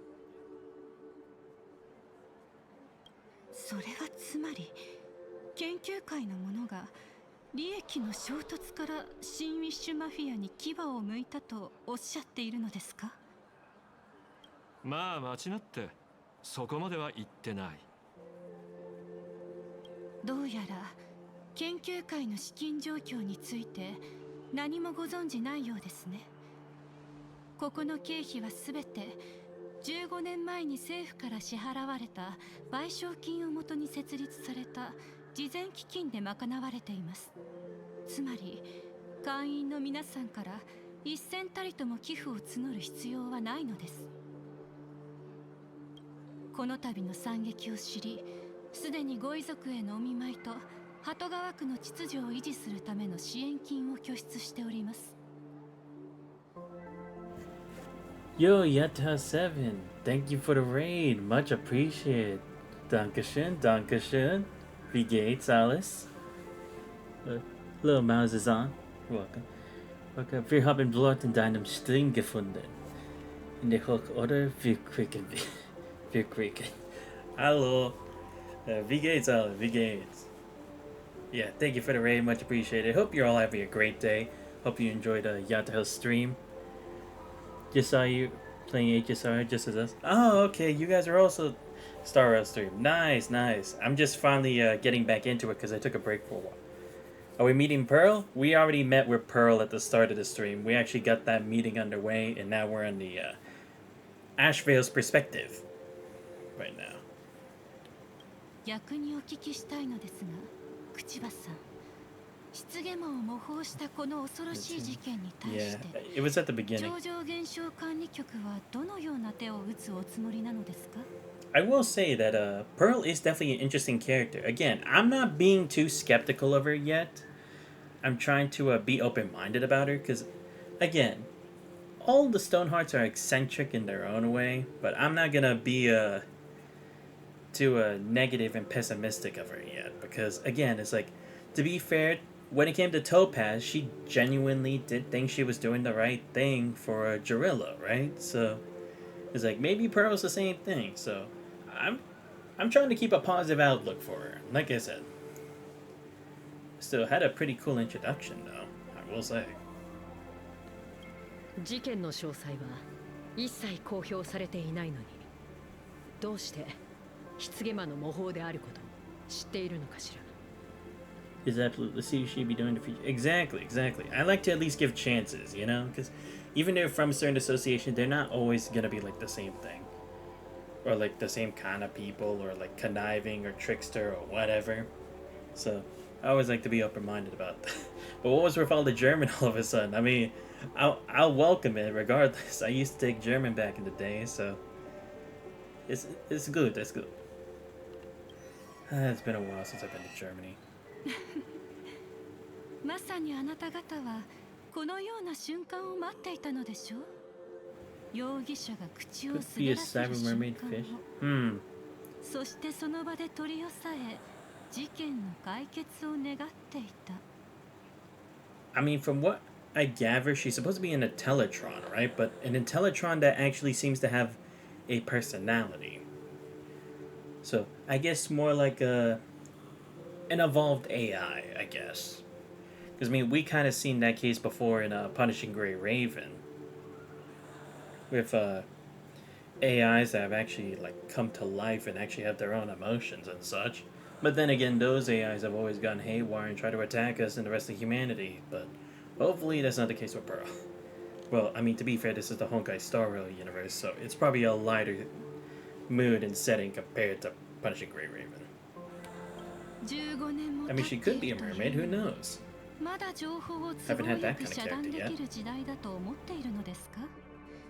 事件発生の日からとっくにネットで広まっていますよ。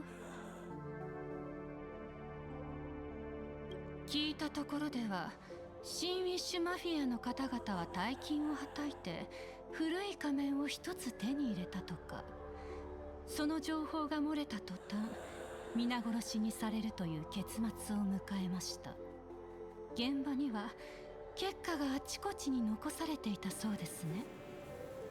I see you're also playing with Japanese subtitles. Normally I do that as well. On stream I usually play with English subtitles, but because it's better understandable for the viewers. Ah, okay. I see. Yeah, because I mainly just do it with the English subtitles with the Japanese voicing, because I also really like audio. No problem. It's cool.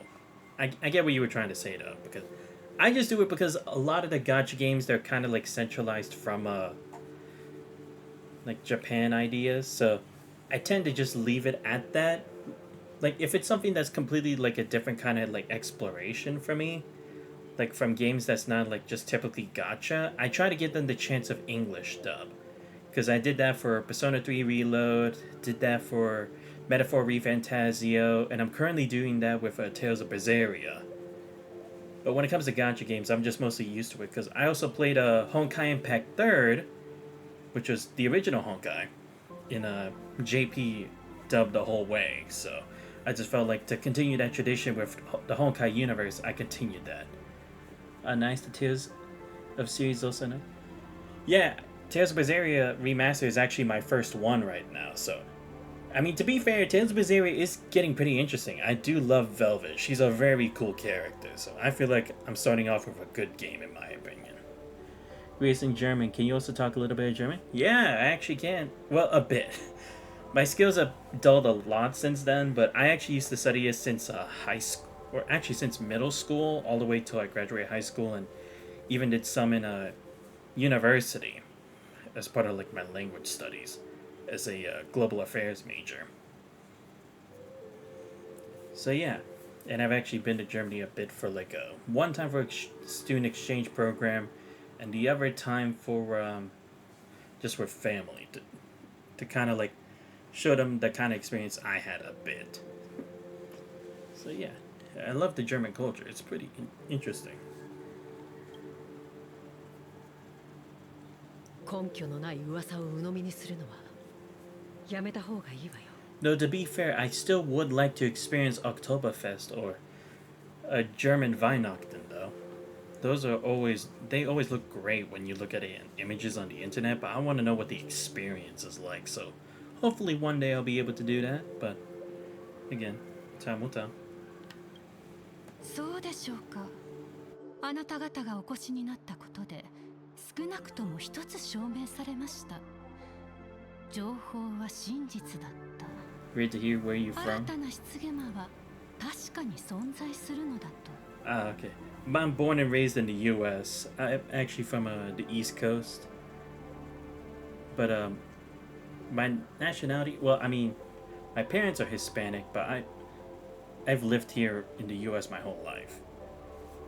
But I'm mainly just, I just mainly speak English. I barely know Spanish, which is surprising compared to most Hispanic families in the U.S.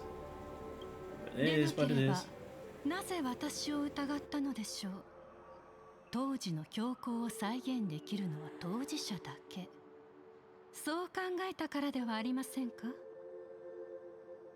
Wow, I gotta say, this foolish lady is really on top of her game. But, I mean, to be fair, with how little suspects there are, I can kind of see how Foolish was able to piece together why these random people would be here, right? I mean, she's clever. She's clever.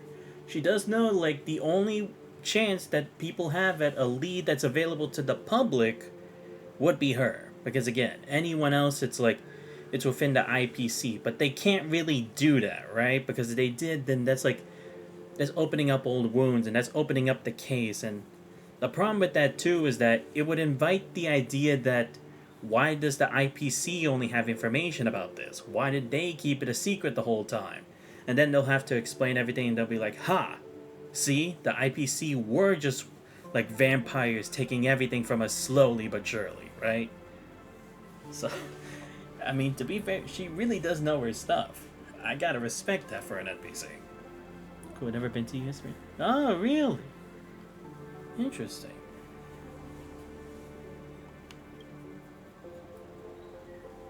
皆さん、今の話を聞いていらっしゃいましたね。棺間が帰ってきました。この鳩川区で新ウィッシュマフィアのメンバー数十人を殺害したのです。 Damn. 今ここでまた幻月遊戯の血塗られた惨劇が繰り返されようとしています。 She really is good. She turned this investigation to basically a support campaign. Like, now you see that you really do need our services. You really do want to join our organization because we've dealt with this before, right? Technically. Wow. She's playing it good. It'd be interesting if they actually have a supplicant in their group too, because then that would make things very challenging for the IPC to make any moves. 棺間だって？処刑したって発表されてただろう。なんでまた？まさか本当に不死身のアキなの？ Right, because that's also the other thing about this, right? This wish power or whatever it is not only created on like hope and wishes, right? It's also created by fear. I wonder if that's what they're trying to do with this, right? Like they're trying to instill fear so then they gain more power, right? Because again, this is supposed to be a kind of secret, kind of, or at least just a potential like fake. But now it's kind of solidifying, no, this possibly is a reopening of that case. Seriously, I am impressed with what they're doing with this. そうよ。私たちに復讐するために帰ってきたんだわ。ああ、しまいよ。マフィアって笑顔を奪う悪い人たちでしょ。そういう人を幸福にする一番の方法はこの世から消えてもらうことだし、つまりいいことをしたんじゃない？ By the way, those of you from Yataha's stream, what part of the story mini game or extra stuff where you guys at in your stream earlier. I'd be kind of curious to see, like, are you also caught up or just joined the game or what? Always like to see wherever streamers are at right now. メカ鎧のお姉さんの言う通りだよ。マフィアなんて死んで当然さ。死人が生き返る？くだらないね。そもそもカンパニーが殺してなかったんだろう。ちょうどいい駒として生かしてたんじゃないか？ Yeah, because now it's sowing the seeds of doubt, right? Now it's creating this whole panic where it's like, as long as there's a little doubt, that's all you need to spread awareness, caution, fear, anxiety. It may just be one act, but sometimes just one act is enough. 何もかもお前らが無能だからだ。15年前だって捕まえられなかったくせにまた野放しにするなんて。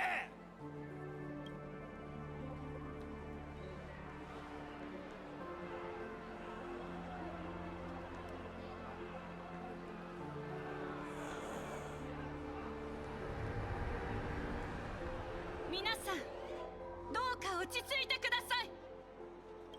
思い出すのです。皆さんが何者なのかを。アッハの光に照らされ、幸福をその手に掴んだ者。もはや苦痛に縛られることのない方々です。かつて棺魔は私たちの恐怖と涙を糧とし、それこそが彼の力の源でした。ですが今のご自身をご覧ください。周りの仲間たちの笑顔をご覧ください。私たちの心に恐れはなく、目に涙はありません。あるのはただ確固たる信念と幸福、そして優越への信仰のみ。ハッピースマイル研究会がこの世界をお守りします。私の言葉を胸に刻むのです。幸福な人は死にません。なぜなら私たちの心は死をもってしても犯すことができないからです。おいおい、この女相当やばいぞ。そうだ。幸福に満たされてれば何も怖くない。死ぬことなんてないんだ。Yeah, now creating an extreme case of mob mentality, a classic. Yata, sorry, gotta go to sleep now. Have fun. Join up. No problem. Thank you once again, Yata, for showing up. And also, thank you for the raid. Much appreciated. Oh, and the follow. Thank you so much. Dankeschön. Dankeschön. Yeah. Hope you have a good night. Schönes Wort. or tschüss. I hope I'll see you again next time. I'll try to catch one of your streams too, Yata. I'll make sure to leave a follow after this. Cheers.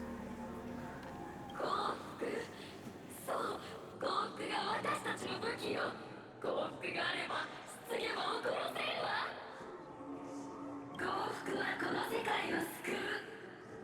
実行プラン、幸福の拡散。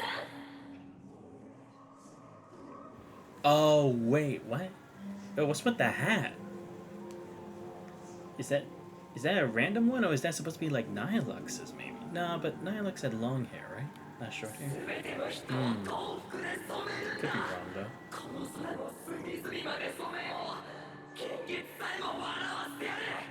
アッハ様が僕たちのため涙が出るほど笑ってくださるように。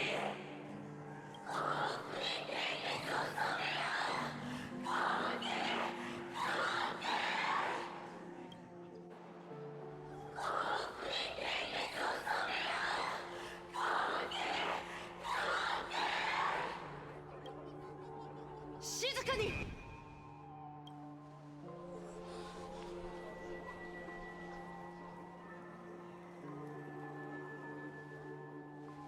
申し訳ありませんが、現時点では有益な情報をご提供できそうにありません。Wow, what the hell was that? ですが、どうかご安心ください。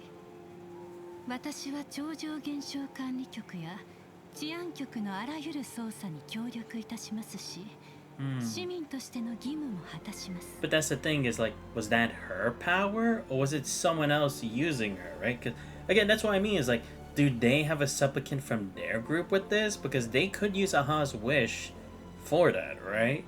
And again, it'd be all the more better because this incident now brings back those emotions which are the very power needed for this, right?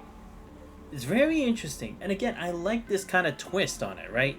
Instead of just like mindless despair and chaos, it's like it's an infectious hope, an infectious light.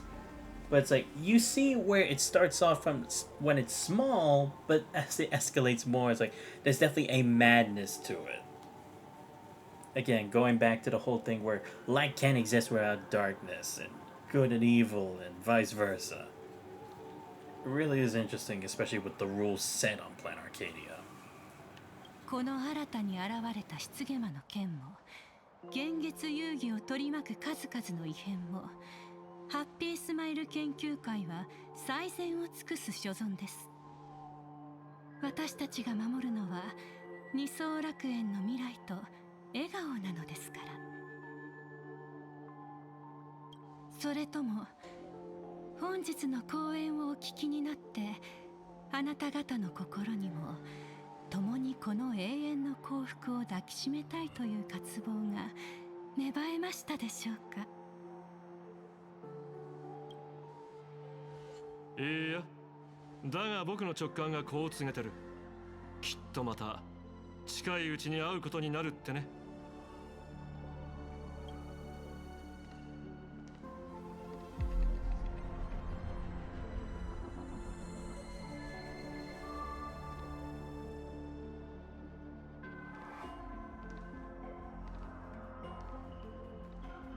マンガンさん、捜査への協力に感謝するわ。できれば次お会いするときはこのような形でないといいけど。愉悦の主を願わくば世の人々を救い、お二人に微笑みを与えんことを。 Oh, okay. Such they left the gathering. Very interesting. 執着を捨てろ。腕に潜む影も偽りの責任感もだ。そもそも真っ先に死ぬべきはお前だったんじゃないか。さあ、兄弟たちと一つになれ。歯車を止め、針を落とし、本来続くはずのなかったお前の命を終わらせろ。その日はいつか来るだろうが、今はまだやるべきことがあるんだ。すまない。That was very interesting as well in the end. We saw Silverborn, at least I think was his name, from that the Honkai Star Rail version, like a Sentai series. Over there too. Interesting. I mean, I kind of was thinking like he was either raising his death flags or there it's another attempt at like trying to make an NPC like a potential like significant character. Put the connection, like we're being all friendly now, but either he'll become an enemy or he'll become a victim or something. And it's starting to seem like it might be the first one in regards to being an enemy, but I don't know. I mean, it is also interesting, like, first of all, we had this random person who knows a lot about the IPC and the entertainment area giving us a tour, and then this person also following along with it, also being our biggest fan and everything. But who knows? It might just be me overthinking that part. But the other thing is, like, it really has come to bite them in the ass, the IPC, right? Because, again, I get it. It was a very delicate situation with the serial killer and everything. But at the same time, them trying to do it logically and as discreetly as possible was their actual downfall in all this. Because now, again, like, people were beginning to speculate the IPC's at fault. The case technically wasn't closed officially, right? Like, the case wasn't closed to the public, right? If it was closed to the public, there wouldn't be as much issue, or people would at least think, oh, it's just a copycat, or someone's trying to do something about this. But it really does kind of create the air that either the IPC system failed, or that the murderer is still out there. Regardless of which of the two it is, it both still implies the IPC failed. And that means a lot, because again, it's really going to create that sense of fear, because they've been known to have control of Planet Arcadia for a good while, right? Their whole system, the organizations they're partnered with, all the security detail, and all their contracts. But now with this, it's creating that rift. It's a small rift, mind you, but as time goes and if more crimes continue to be committed by that same serial killer, or the same method anyway, that rift will start to get bigger and bigger and bigger, and then that fear will start to eclipse all the good and the happiness and the wish power that's gained from having the Trailblazer around, right? So it is interesting how it's going about it like that instead. I really like it. It's a bit more unique than kind of the usual agenda they always try to go for. I really come to appreciate that. Because, like I said, sometimes Honkai Star Rail can be on the money when it comes to their writing. Sometimes not as great. Banana or Paperful University and all that. But there are times where they can hit a home run. And I think this is definitely getting to the side of where they've got something good here. But again, we'll have to see. There's still a lot more details that were not clarified on or anything, but I like where it's headed. 何か言ったかしら？いや、何も。ちょっと考え事をしてた。あのマンガンって魚は思ってたよりもずっとずる賢いみたいだ。僕たちが撒いた餌に食いつきもせず、派手に水しぶきを立てられた。むしろその逆でしょ？餌に食いついた上にあっけらかんとして教えてくれたじゃない。私たちなんだって？僕の推理に見落としが？彼女は事件の現場に結果が残されていたことを正確に言い当てた。Yeah. 内部で最初に配られた資料でさえ特殊マークと伏せてあったのに。Yeah. どうして彼女はそこまで把握しているのかしら。Because that's the thing. It's like Himiko could only tell us that it is guaranteed because she was part of the case, right? She was part of the reason why they were able to detain damn it, what did they say his name was? They literally just said it at like the start. Or not the start, but when Pearl was giving Ashvale the details of the case. But anyway, yeah. It's like Himiko's the only other person who would know the details of the case. And like how it would connect to this one, right? But again, it's like you would assume maybe it would be the copycat, but how could you assume it's like the same mark, I guess? But I don't know. I feel like again you could kind of speculate it too. There's no reason to like guarantee that. But I guess at the same time it's like, yes, this is still like classified investigation intel, right? Because again, only someone in the know would have a detailed report about all the information of what occurred at the site and all the details of the murder site too. So what, you think like maybe someone's like spilling info, like there's a mole within the IPC? I mean, I was kind of speculating that at first, and it could have been like Nihilux, but again, I feel like it's maybe someone separate entirely. And again, I'll be curious because like maybe I'll go back and look at the VOD from before and see did Nihilux wear the same kind of hat that the person in the middle when it showed like those creepy smiles? Was that her hat? Because again, might lead me to believe maybe she's a part of this kind of like conspiracy thing. I don't know. Again, just a possibility, but I might check that later. それだけじゃないわ。彼女はその情報を群衆を扇動するためにばらまいた。まるで魚のいる池に血のついた餌を投げ込むように。おかげで噂をもみ消すのがますます大変になってしまった。あいつが型破りなだけかもしれないし、当時の被害者としての勘が働いただけかもしれない。だが今15年前と比べ物にならないほど情報の遮断が難しいって意見は唯一同意する。 Yeah, because I mean, that's the also thing, right? This has become a place where technology has really started to help spread information even more so, especially to the public and the everyday lives of ordinary people, right? Because like with the live streaming of Sparksea, people using the internet and everything, the interfaces, it's able to spread a lot more than it probably would have in Himiko's time 15 years ago. ねえ、品津さん。危険を察知する君の幸運レーダーはマンガンをどう捉えているの？どうもうさんくさい。彼女の群衆の煽り方、あれは演説のテクニックなんてものじゃないね。公にしていないだけで本当は僭越者なのかもしれない。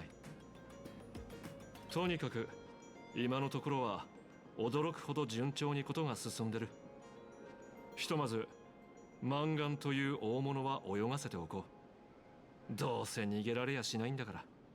But again, it's like, I wouldn't believe it would be her immediately. I could believe maybe she's aiding the supplicant. Because if she was a supplicant, I feel like they would have been able to feel it, right? Like, they'd feel like she was using those powers, right? At least maybe Ashvale would, being a participant himself. But if that's not the case, maybe it's someone else, but they have her backing, right? Or they're supporting her. To like help spread this kind of like thoughts and creating that atmosphere that works well for the real supplicant. そうね。 Again, not too many details to really come to a sound conclusion yet. メディア業界の有力者だもの。迂闊に手を出すのはリスクが高すぎる。集会にいた奴ら全く統一性がなかっただろ。作業員もいれば会社員に学生、老人、それにメカ鎧まで。あの狂信ぶりからしてマンガンに不利な証言を得るのは無理そうだ。だが心配ない。僕に考えがある。品津さん、拷問や脅迫は禁止よ。せめて私の目の届かないところで。勘違いしないでくれ。さっきの集会で古い友人を見かけてね。そうそう、毎週日曜夜8時に放送してる卒業戦隊は見たことあるかい？テレビは見ないんじゃなかったの？僕じゃなくて語り部くんだ。あいつはいつも時間になったらテレビの前に座ってる。君の猿って本当にお子様ね。まあまあ、それよりちょっと行きたいところがあってね。そのヒーローにサインをもらいに行こうと思うんだ。一緒に来てくれないか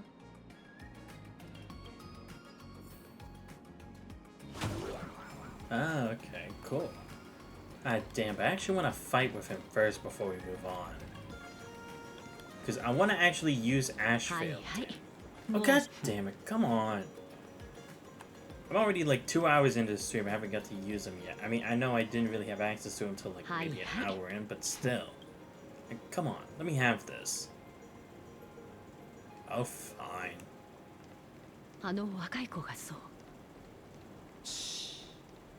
静かに。Okay, it just disappeared. Okay. あら、見失った？ Nah, it's fine. いいや。Yeah, we didn't actually lose him. あんたら、どうして俺をつけるんだ？ Oh, Cinderborn. My bad. I thought it was Silverborn. My bad. I was close, but damn. すまない。But yeah, I knew it 僕た was ち him. は卒業戦隊のファンでね。正弘お兄さんのサインがどうしても欲しかったんだ。あんたは品津さんじゃないか。なんだ、びっくりさせないでくれよ。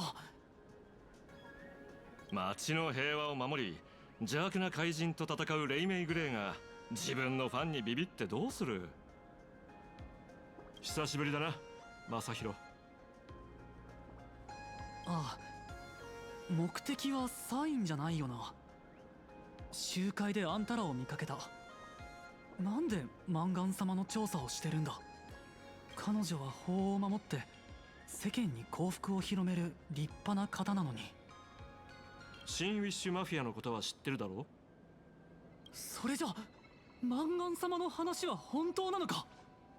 彼らを皆殺しにした犯人は15年前の失ゲマと同じ痕跡を残した。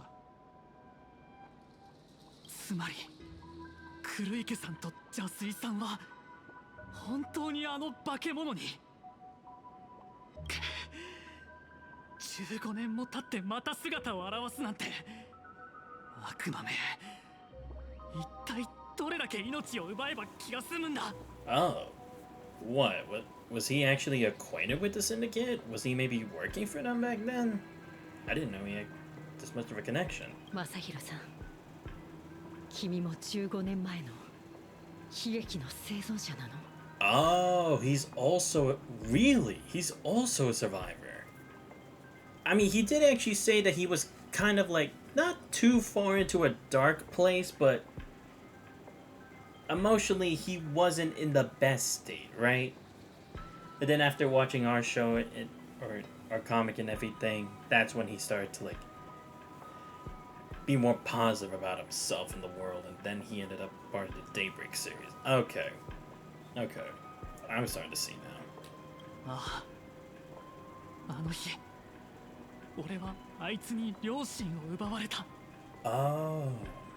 Wait, did he actually mention that something happened with his parents, I think? でもシンウィッシュマフィアの事件とマンガン様に何の関係が。 Oh, we're getting a lot of people connected to this case. I like it. 15年前の事件を起こした失ゲマは処刑された。それは紛れもない事実だ。今回の事件はおそらく模倣犯の仕業だろう。あの事件の生き残りだからって容疑をかけられるのか。だったら俺も取り調べを受けなきゃな。今はただ研究会について聞きたいだけなんだが、そう思うなら後で口場さんに事情聴取してもらうといい。何も話すことはない。15年前のあの日、俺はたった一人でこの世界に放り出された。名ばかりの親戚どもは両親の血に染まった賠償金を目当てにハイエナみたいに群がってきたよ。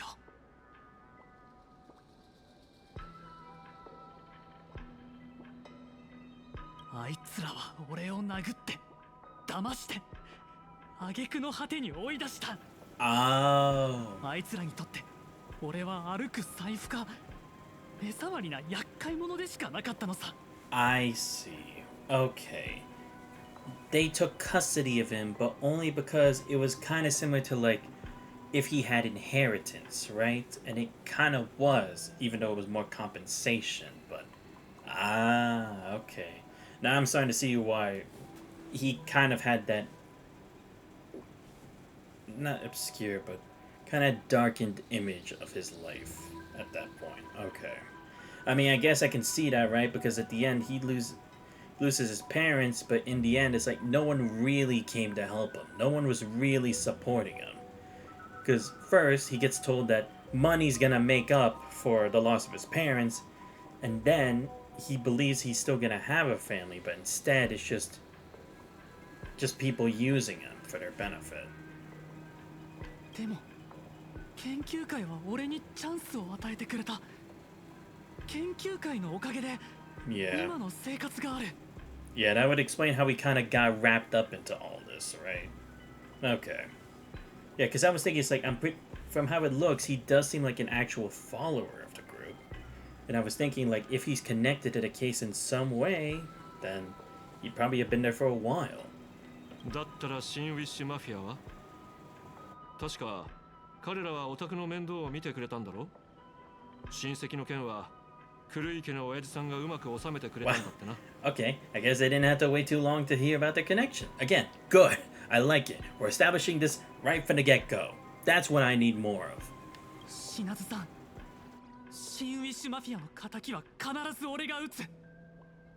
研究会、そして卒業戦隊の一員として新たな失ゲ魔の正体を暴いて法の裁きを受けさせる。これは俺がすべきことだ。オタクには無理だね。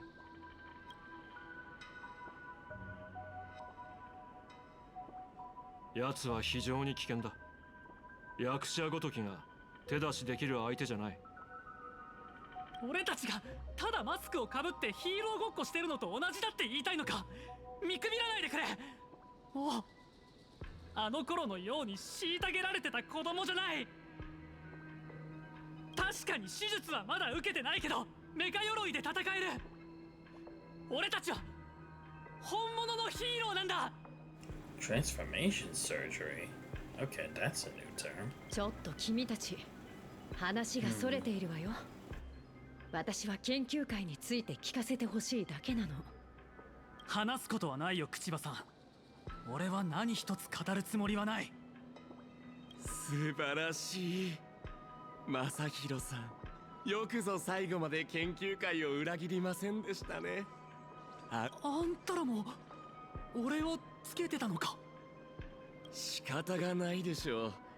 カンパニーの犬2匹がマンガン様に濡れ衣を着せようとしているのですから、黙って見過ごすわけにはいきません。 Yeah, I mean, I was gonna say that, right? They're definitely starting to turn into something like a cult, so they definitely will go to extremes at some point, but alright, just doing it from the get-go. Again, loving it. 鹿を追う者は山を見ずとはまさにこのことね。 I like it, because again, it's like, you think these usual kind of basic detective stuff is really going to work as much as we hope it is, because we think they're that simple-minded, but it's like, no, they're actually trying to get one over on us. I like it. It's not that simple. It's not that direct. 構わないさ。わざわざ殴られに来たなら、 It's just that there always is like twists and turns in a mystery. 5分あげるわ。その間に好きなだけ尋問して。頼んだわよ。死なず。はあ。まさか聖越者になって初めて披露する奇跡で街角のチンピラを、いや、法を守る市民を懲らしめることになるとはね。さあ、かかってきな。それと正弘、あいつらに加勢したいなら好きにしろ。 Hey, let's go. 天下は久しぶり I'm なんで for this. 死人が出ても知らないからな。 Good thing I set the team up. 痛くも痒くもありませんよ。 Damn, I'm getting everything I want in this stream today. Because not only do I get a much bigger mystery and Asheville gameplay, but a fight too? This is perfect. See, now this is why I need to do the stream today. I was like, should I do another Star Rail stream this week? Bet I better. Clearly, I'm getting rewarded.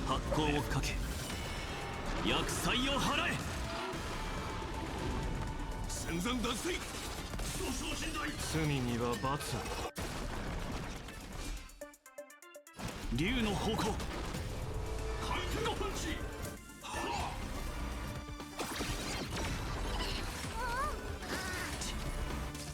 優しくするね。頑張って。おせっかいを焼くのが仕事でね。かくれんぼしよっか。ルシャ千年、浮世を遊び尽くさ。答え見つけてもら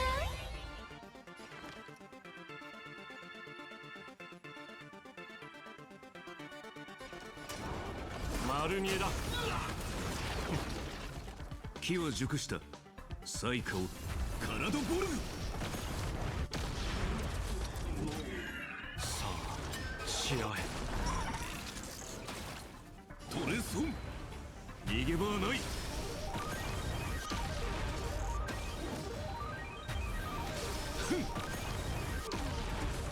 悪いけど力ずくでもあんたを止めるぞ、シナツさん。 Oh, he actually did the henchman. Nice. レイメイクレイ。それでこそ正義のヒーローです。 This was definitely worth the stream today. 始まり始まり。変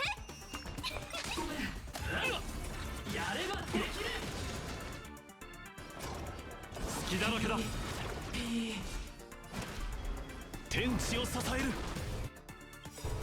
不義を飲むは我が血。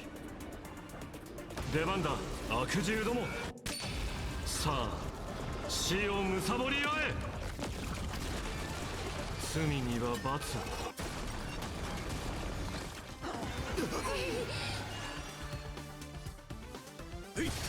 し合え。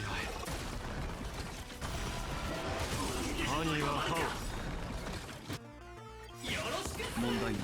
竜よ、我不朽不滅をもって発光をかける。し合え。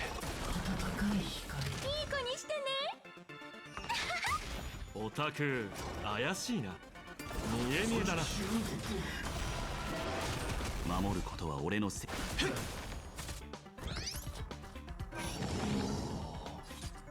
カラドボルグ。 Damn, Archer is busted. 少々痛みますね。 Damn, I will say いい気分です。 that team is crazy. I love it. Damn, now I really do need to get Ashvale on my team. Well, if this is the appropriate team I should be using for Ashvale/Archer, because they could be a great duo. Like with that many follow-up attacks, whoosh, them could stop us. オタクら本当におかしいんじゃないか。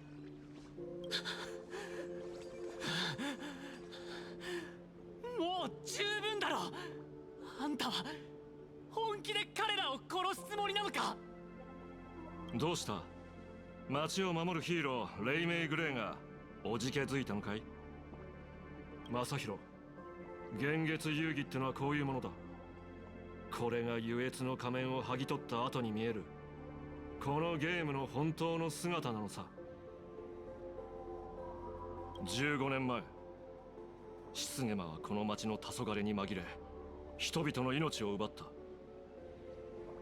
その時奴に少しでもためらいがあったと思うか。わかるよ。オタクは請求列車の開拓者のように偉業を成し遂げたいんだろう。新たな失ゲマを見つけ出し、奴がシンウィッシュマフィアにやったのと同じように虫けらのごとく叩き潰そうとしているんだ。だがそれはオタクの仕事じゃない。アイオーンの遊戯はテレビの中のヒーローごっことはわけが違う。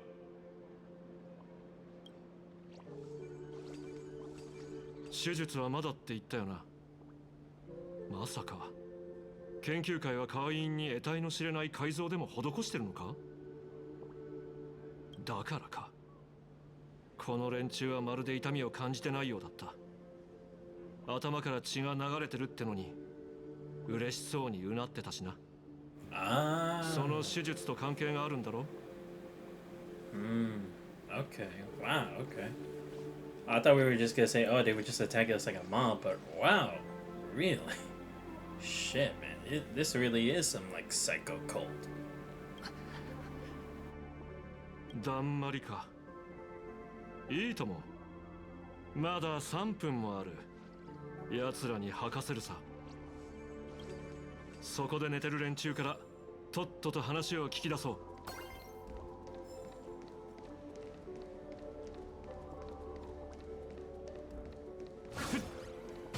いたずらはいけないな。起きるんだこの下っ端め。苦しみは存在してはならないの。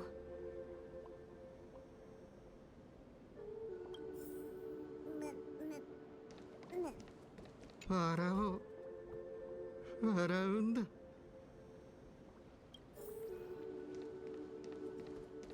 笑うのよ。笑い声を絶やさないで。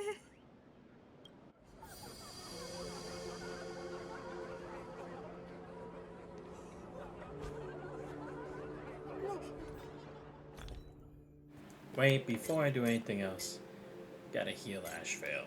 He carried that fight. Oh, right, this is only 5%. Damn, why do I make so many of those? I should be making more of this. You know what, I have too many of these, I might as well get rid. Can it be used on targets? Oh, okay, knockdown. Right, okay. I forgot that's what that is. There we go. Okay. Seriously, dude, you want to hang out with these creeps, man? I don't know. Bit too weird for my taste. 誰も苦しんではならないの。みんな幸せになるんだ。そして究極の幸福。こいつら一体どうなってるんだ。正式に研究会に入会するにはハッピーオペと呼ばれる簡単な手術を受ける必要がある。まるで蚊みたいにプツンと注射針を刺して、それからまぶたの裏に強感覚ビーコンより小さい、とても小さなものを入れられるんだ。手術を受けた人が言うには、できたばかりの傷はもちろん古い傷の痛みも全て沈めてくれるらしい。体は丈夫に、精神はより純度高く研ぎ澄まされて、そして本当の幸福を実感できるって。はあ、それでオタクはまだそのハッピーオペとやらを受けてないんだよな。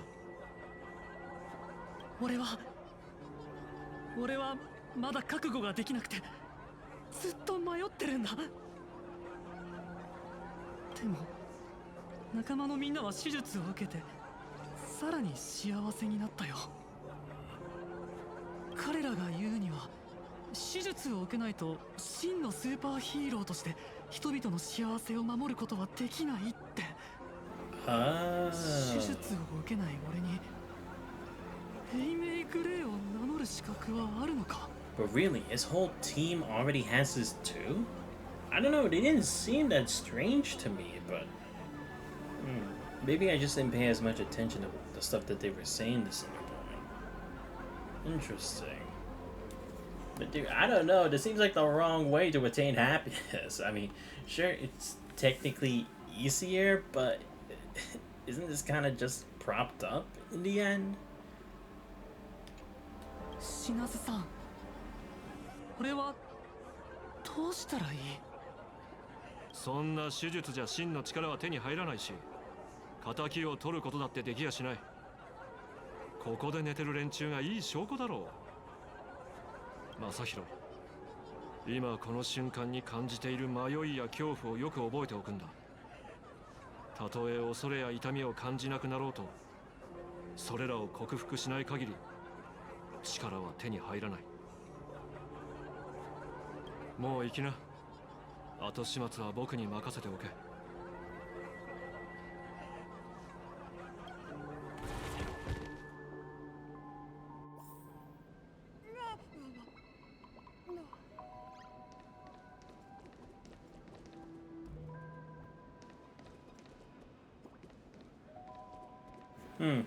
You know, it'd be funny if, like, what if, like, I'm supposed to read these at the opposite, like, please help instead of that, and pain should exist, and let the laughter stop.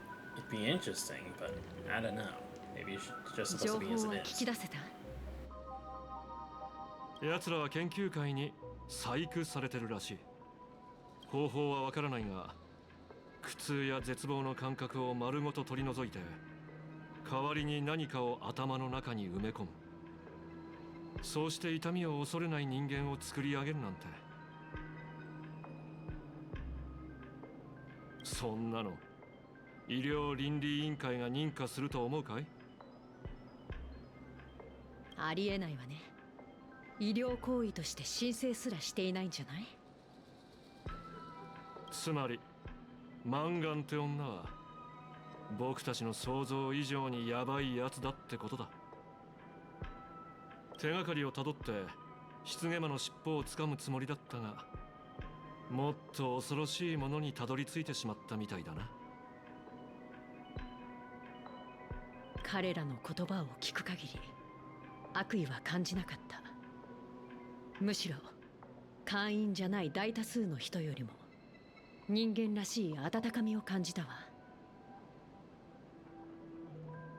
もし研究会が棺間と無関係なら、これ以上調べる必要もないわね。彼らがどんな手段で幸福を追求しようと、それは自身の選択の自由だもの。そうでしょ。口はさ、本気で言ってるのか？苦痛を避けるのは生物の本能でしょ。自然の摂理にも反していないし、競技の法律上当事者が自ら望んでいるのなら罪に問うのは難しいわ。罪に問うのが難しいだって？この件は絶対に失言魔と関係がある。僕の直感がそう告げてる。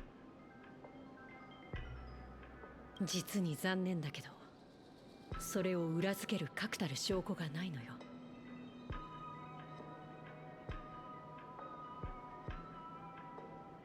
僕の仕事は己の嗅覚を頼りに手がかりを探すことであって、証拠を見つけるのはオタクの仕事だ。それに証拠なら探し回るまでもない。新たな失言魔とマンガンがつながってるなら間もなく次の犯行に及ぶはずだからな。もし僕がマンガンなら最も華々しい舞台を用意して、そこで最大の恐怖をもたらすだろうね。Ah, I see. Yeah, that is where the plan's starting to really take effect. 最も華々しい舞台。Yeah, all the players are gonna want to take part. 請求列車フェスのことね。Because again, it's like it's the perfect place, regardless of whether you're good or evil.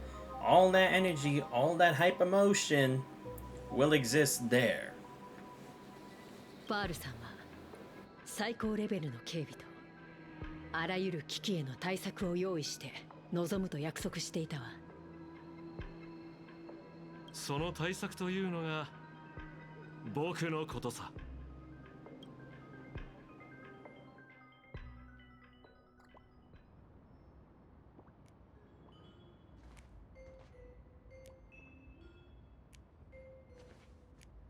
サンデーの話ではカラスが俺をジンのところまで導くらしいが、ここで止まったということは。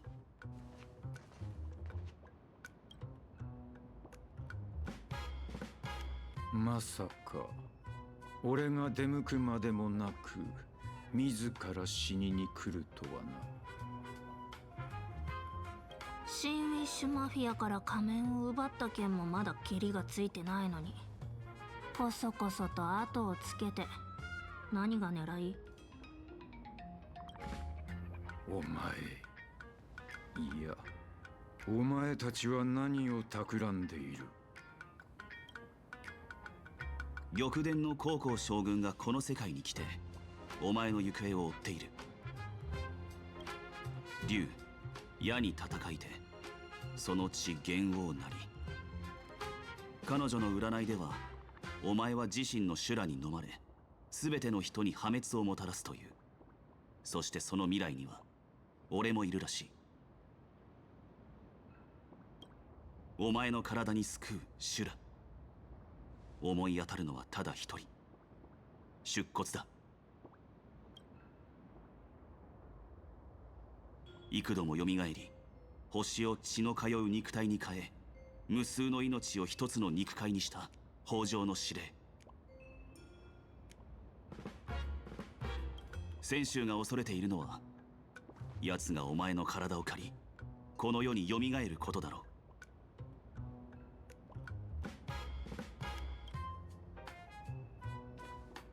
それでどうするつもりだ？もう一度俺を殺すか？うわ、さっきダダ漏れ。二人ともシェイクでも買ってきてあげようか？気遣い感謝する。いらん。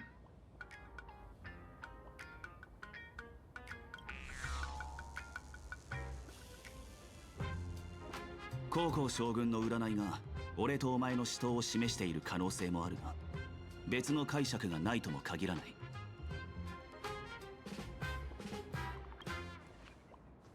列車の旅を通して俺はたびたび気づかされてきた。たとえ定められた運命であっても決して不変ではないと。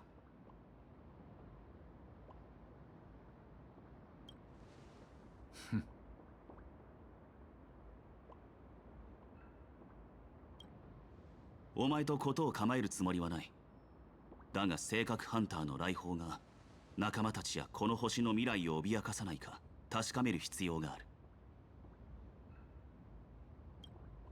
お前たちの目的は何だ？ジン、運命の奴隷がお前に渡した脚本には何が書かれている？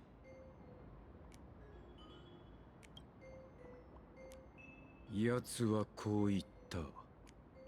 この旅には死が絡んでいると。よかったなと言うべきか。ああ、だが喜ぶにはまだ早い。予言の大半は思うように進まないからな。しかしその将軍の占いもデタラメというわけではないんだろう。ここに来てから俺の体が絶えずざわついている。ここには何らかの力があり、俺を呼んでいるようだ。お前以外にもこの世界には豊穣の力があるということか。それも一つとは限らな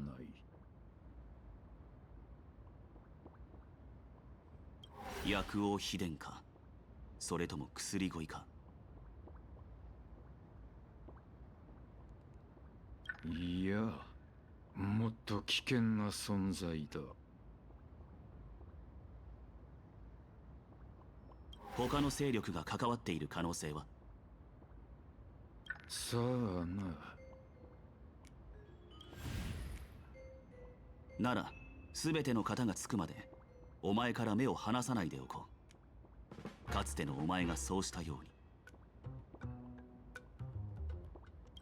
に。いいな。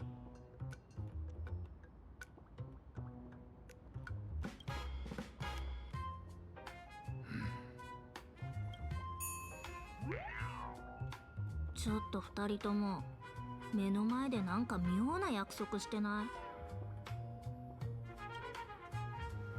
銀狼、そっちのことは任せた。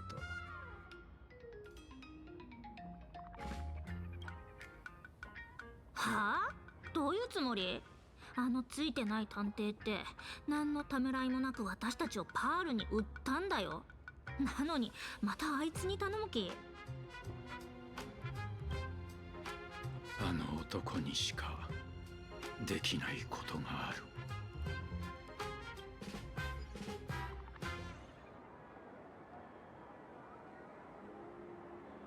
そこのお二人さん、優越の主が祝福されたこの土地でそんな顔をされてはいけないわ。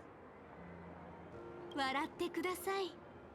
飢えていようとお腹が満たされていようと貧しかろうと裕福であろうと、笑いの神様は私たちを守ってくださいます。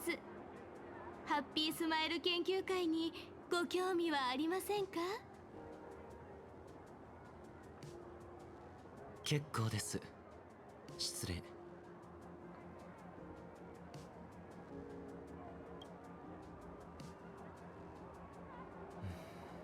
またですか。幸福について語りかけてきた通行人は今日これで何人目でしょう？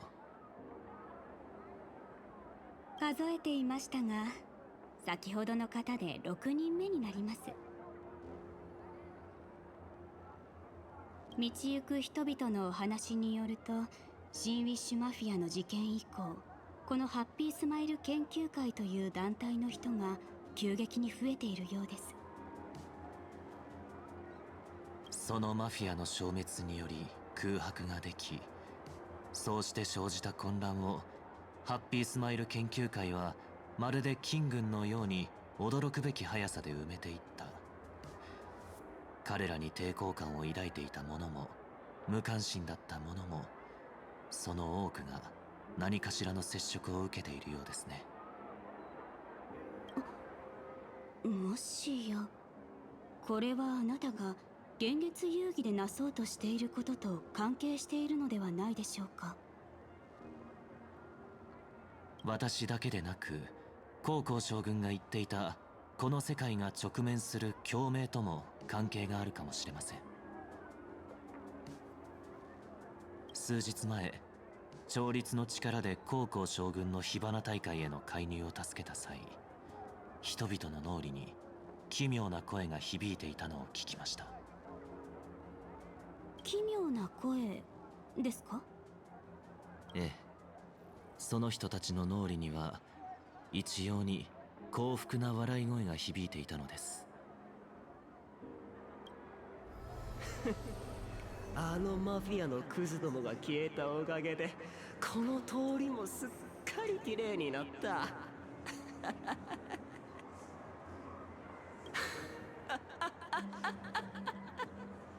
Right, because that's the thing. We were thinking earlier, like, there's no way that the two cases, like, our battle with Sparksy and the attack on the Sinwish Syndicate, there's no way it's not connected.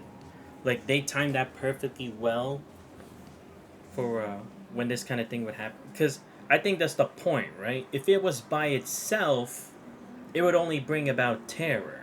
But that's the only thing you'd be thinking about. You wouldn't be thinking about, like, look at the upside of these things. You just think, oh, it's just someone just, like, going on a murder spree or something, right? Even if they did have the details of the case, you still just only think of it in a negative light. But with people already trying to look optimistic as well, they'll also try to look at it from another perspective in this case as well. I mean, that's not always the case. But I feel like in this case, that's what it was really trying to do, right? It was really trying to get people to kind of like tiptoe from like back and forth between the good and the bad, not getting stuck into one mindset. Which in this case, it's like, there's still like some chance of good, just like how with the Trailblazer and this, surely we can get through with this with the Society of Smile. Again, maybe I might be stretching the logic a bit, I probably am, but I mean, again, there was still that sense that for some reason these things connect when it shouldn't be, right?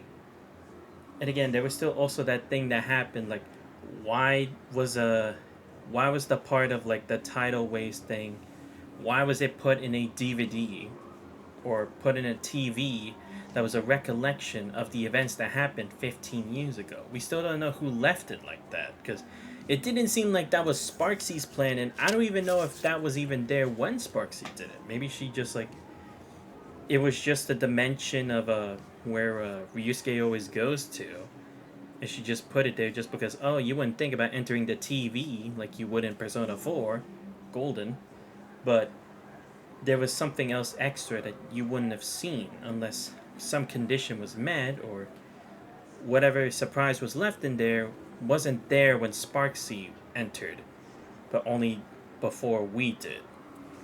So it definitely is starting to seem like a lot of these things are really starting to connect now in some way. それが研究会への勧誘をしてきた方々が言っていた彼らに聞こえるというアッハの声なのでしょうか。ただそれが何であれ、決して優越の神から発せられたものではないでしょう。この通りに足を踏み入れた時から、私は調律の力でここの住民から放たれる意識の波を探っていました。テウンさん、訂正させていただきます。私たちと関わったハッピースマイル研究会は6人ではなく42人です。その人たちの脳内ではいずれも極めて似通ったまるで粗悪なレコードから流れる笑い声が延々と再生されています。マインドコントロール、あるいは調和の力によるもの、そうおっしゃりたいのですね。失礼いたしました。私が軽々しく判断すべきではありませんでしたね。この声は調律者によるものではありません。これはむしろ人が耐え難い苦痛から逃れるため、意識そのものが分裂して生み出したもの。自我を麻痺させ、自分を欺くための障壁に近いでしょう。例えるなら、私は幸福だと繰り返す錆びついたレコーダーが一人一人の脳の奥深くに隠されているような感じです。これはまた一体どなたの仕業なのでしょう。この笑い声がどこから響いているにせよ、これほど多くの人々を苦痛の中で皆同じように自己欺瞞に陥らせるなど、一介の慈善団体にできる芸当ではありません。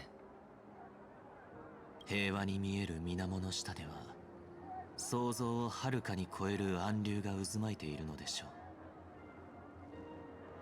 悪い知らせばかりが続きますね。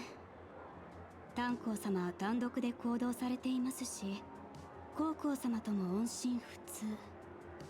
あの方の存在は感じ取れますか？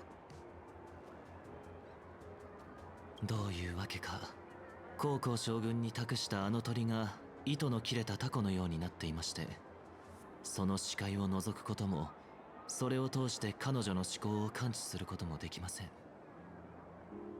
唯一確かなのは、その鳥はまだ消滅しておらず、高校将軍本人もこの世界のどこかにいるということです。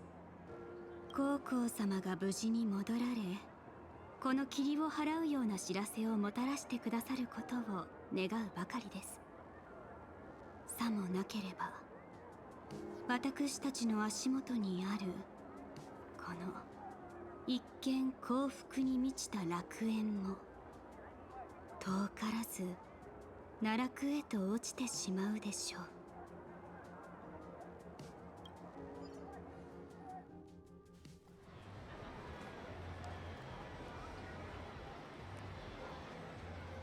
二次元ホースって変な名前だよな。晴天航路モフモフ号の作者はなんでこんな名前にしたんだろう。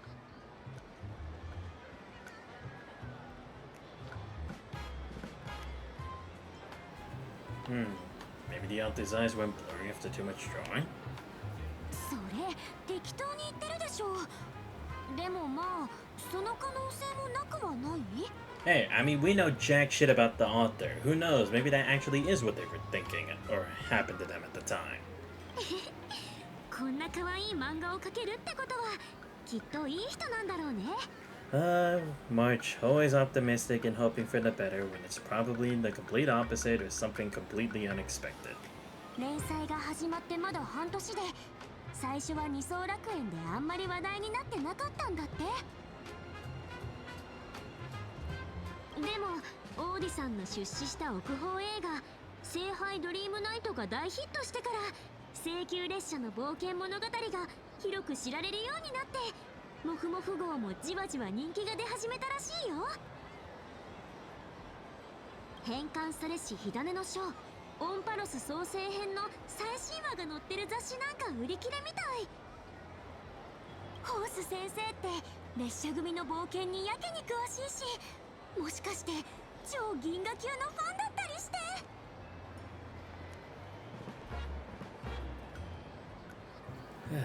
Another villain, perhaps? もうちょっと人を信じられないの？ Well, I mean, with all the villains we keep coming to, like practically across the street corner, like when a schoolgirl walks when having breakfast and then knocks into the boy she likes, it's not that hard to think it's just another villain again. Like, come on. 主催グループの人から聞いた住所だけど、なんだか見覚えのある場所に来たみたい。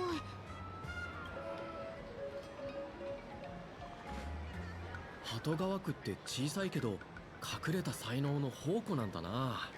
Yeah, because I mean, there was the narrator guy, there's Asheville, Himiko's from here. Why do you need people coming from this place? 一つ目の交差点を左、そして右に曲がってまっすぐ200メートル。そこに週刊たぬき出版社？ Oh, you've gotta be fucking kidding. How the hell did I end up back here? もしかしてモフモフ号の作者ってタヌキなの？人前にほとんど顔を出さないのもそういうこと？ I feel like that'd be a bit too on the nose, honestly. よし、行ってみよう。 Okay, I think this is a good place to end the stream for today, because we went through a decent amount this time. Well, at least more than we did last time, which we definitely needed. Let me just destroy these things real quick. But yo! Oh, okay, good. I was thinking, why is it still showing an enemy here? Good. Is there another one on this list? What kind of chant is that, March? You know what? I'm probably better off not asking. Wait. Oh yeah, I defeated that guy because there's a check mark there. Okay. Oh yeah, I can finally explore more of the places now because I finally don't have someone stopping me. Oh wait, no, but I checked this place before. Okay. Alright, like I said, I think this is a good place to end the stream. But hey, at least we definitely did a lot more than last time. Last time it was just me doing a lot of getting sidetracked by a bunch of mini games and only going through a bit of discussion and touring basically the toy store. I mean, to be fair, it was cool how at least this mech fight was kind of different from the mech fights I'm used to, so that's something.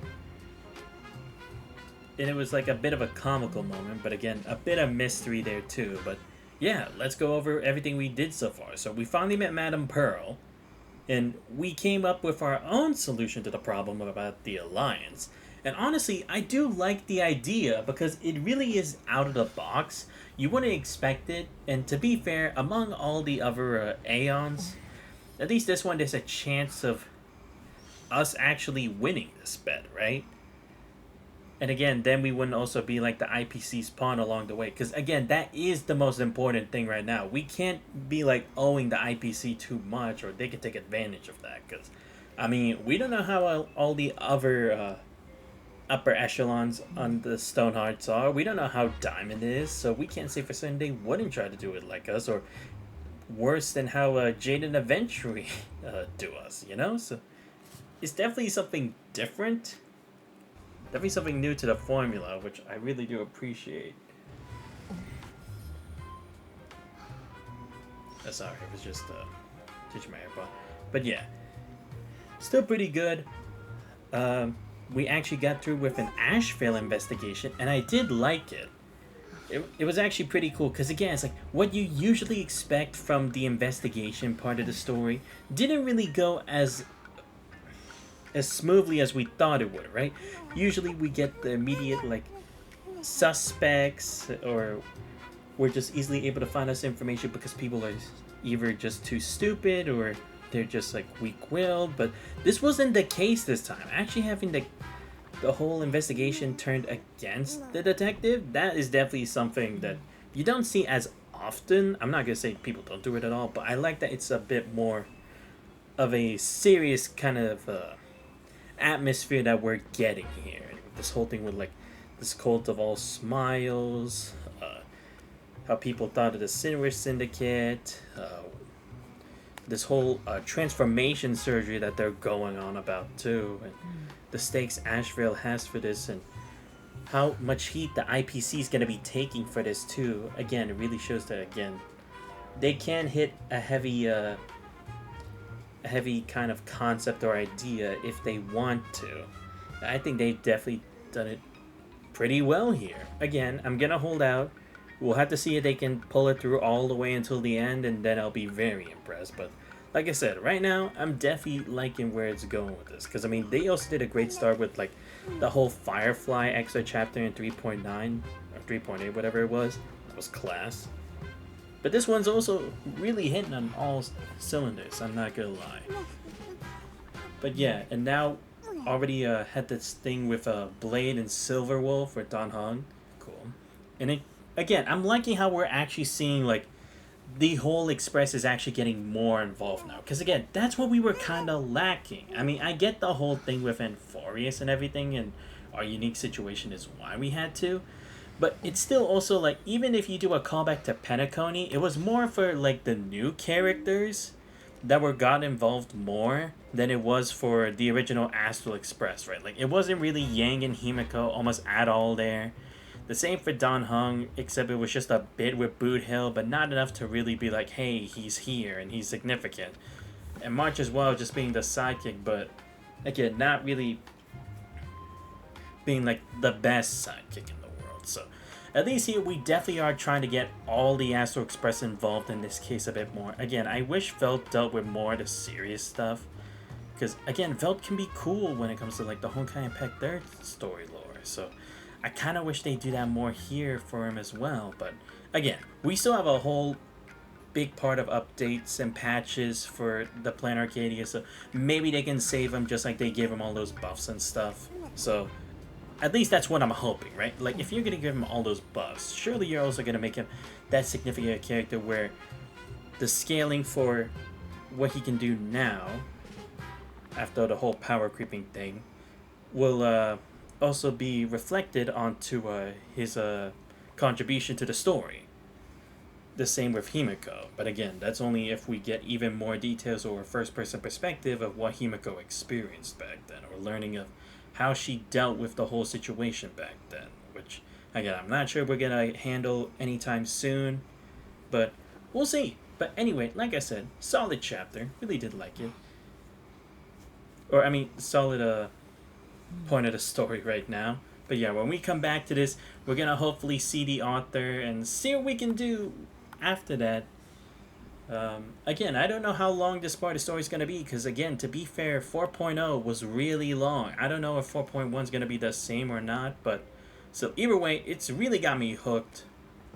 I gotta say, finally good that they're rebounding off of some somewhat lackluster points in the story they had with Enforce at some points. Mainly the beginning, but yeah. Anyway, let me give a huge shout out for everyone who showed up to the stream for today. Let me give a huge shout out to Yataha7, Mauzazan, Fantasy, Flash, and Zalazy. Zalazy Bones for all showing up to the stream. And also major shout out to Yataha7 for not only the raid, but also for the follow. Much appreciated. Dankeschön, all this. Thank y'all for showing up. I'll see if I can do another Tears of Berseria stream. I'm thinking maybe I'll do it tomorrow, or maybe I'll do Wuthering Waves. Because like I said, I did want to grind a bit more on my mats and enhance my equipment and weapons before we continue with the main story for Tears of Berseria. So I might do Wuthering Waves instead. I don't know. Maybe tonight I'll actually do that extra bit of side stuff for Tears of Berseria, like just the mat stuff and everything. Maybe I'll just do that later tonight, and then we can just do Tears of Berseria main story tomorrow, and then we'll have Wuthering Waves and PGR sometime along the next couple days for this week, and then just the same normal schedule. But like I said, doing a really good job, Star with this 4.1 story. It's definitely got me intrigued. But anyway, if you guys did enjoy my stream, and you're not already following the channel, please make sure to leave a follow. Much appreciated. Check out my YouTube channel where I post a lot of VODs. Subscribe to it as well. Join the Discord, you guys already. Links to all those are on the channel. But this has been Xanthos Vice. I hope you guys have a great rest of your night. I'll see you guys next time. We're out.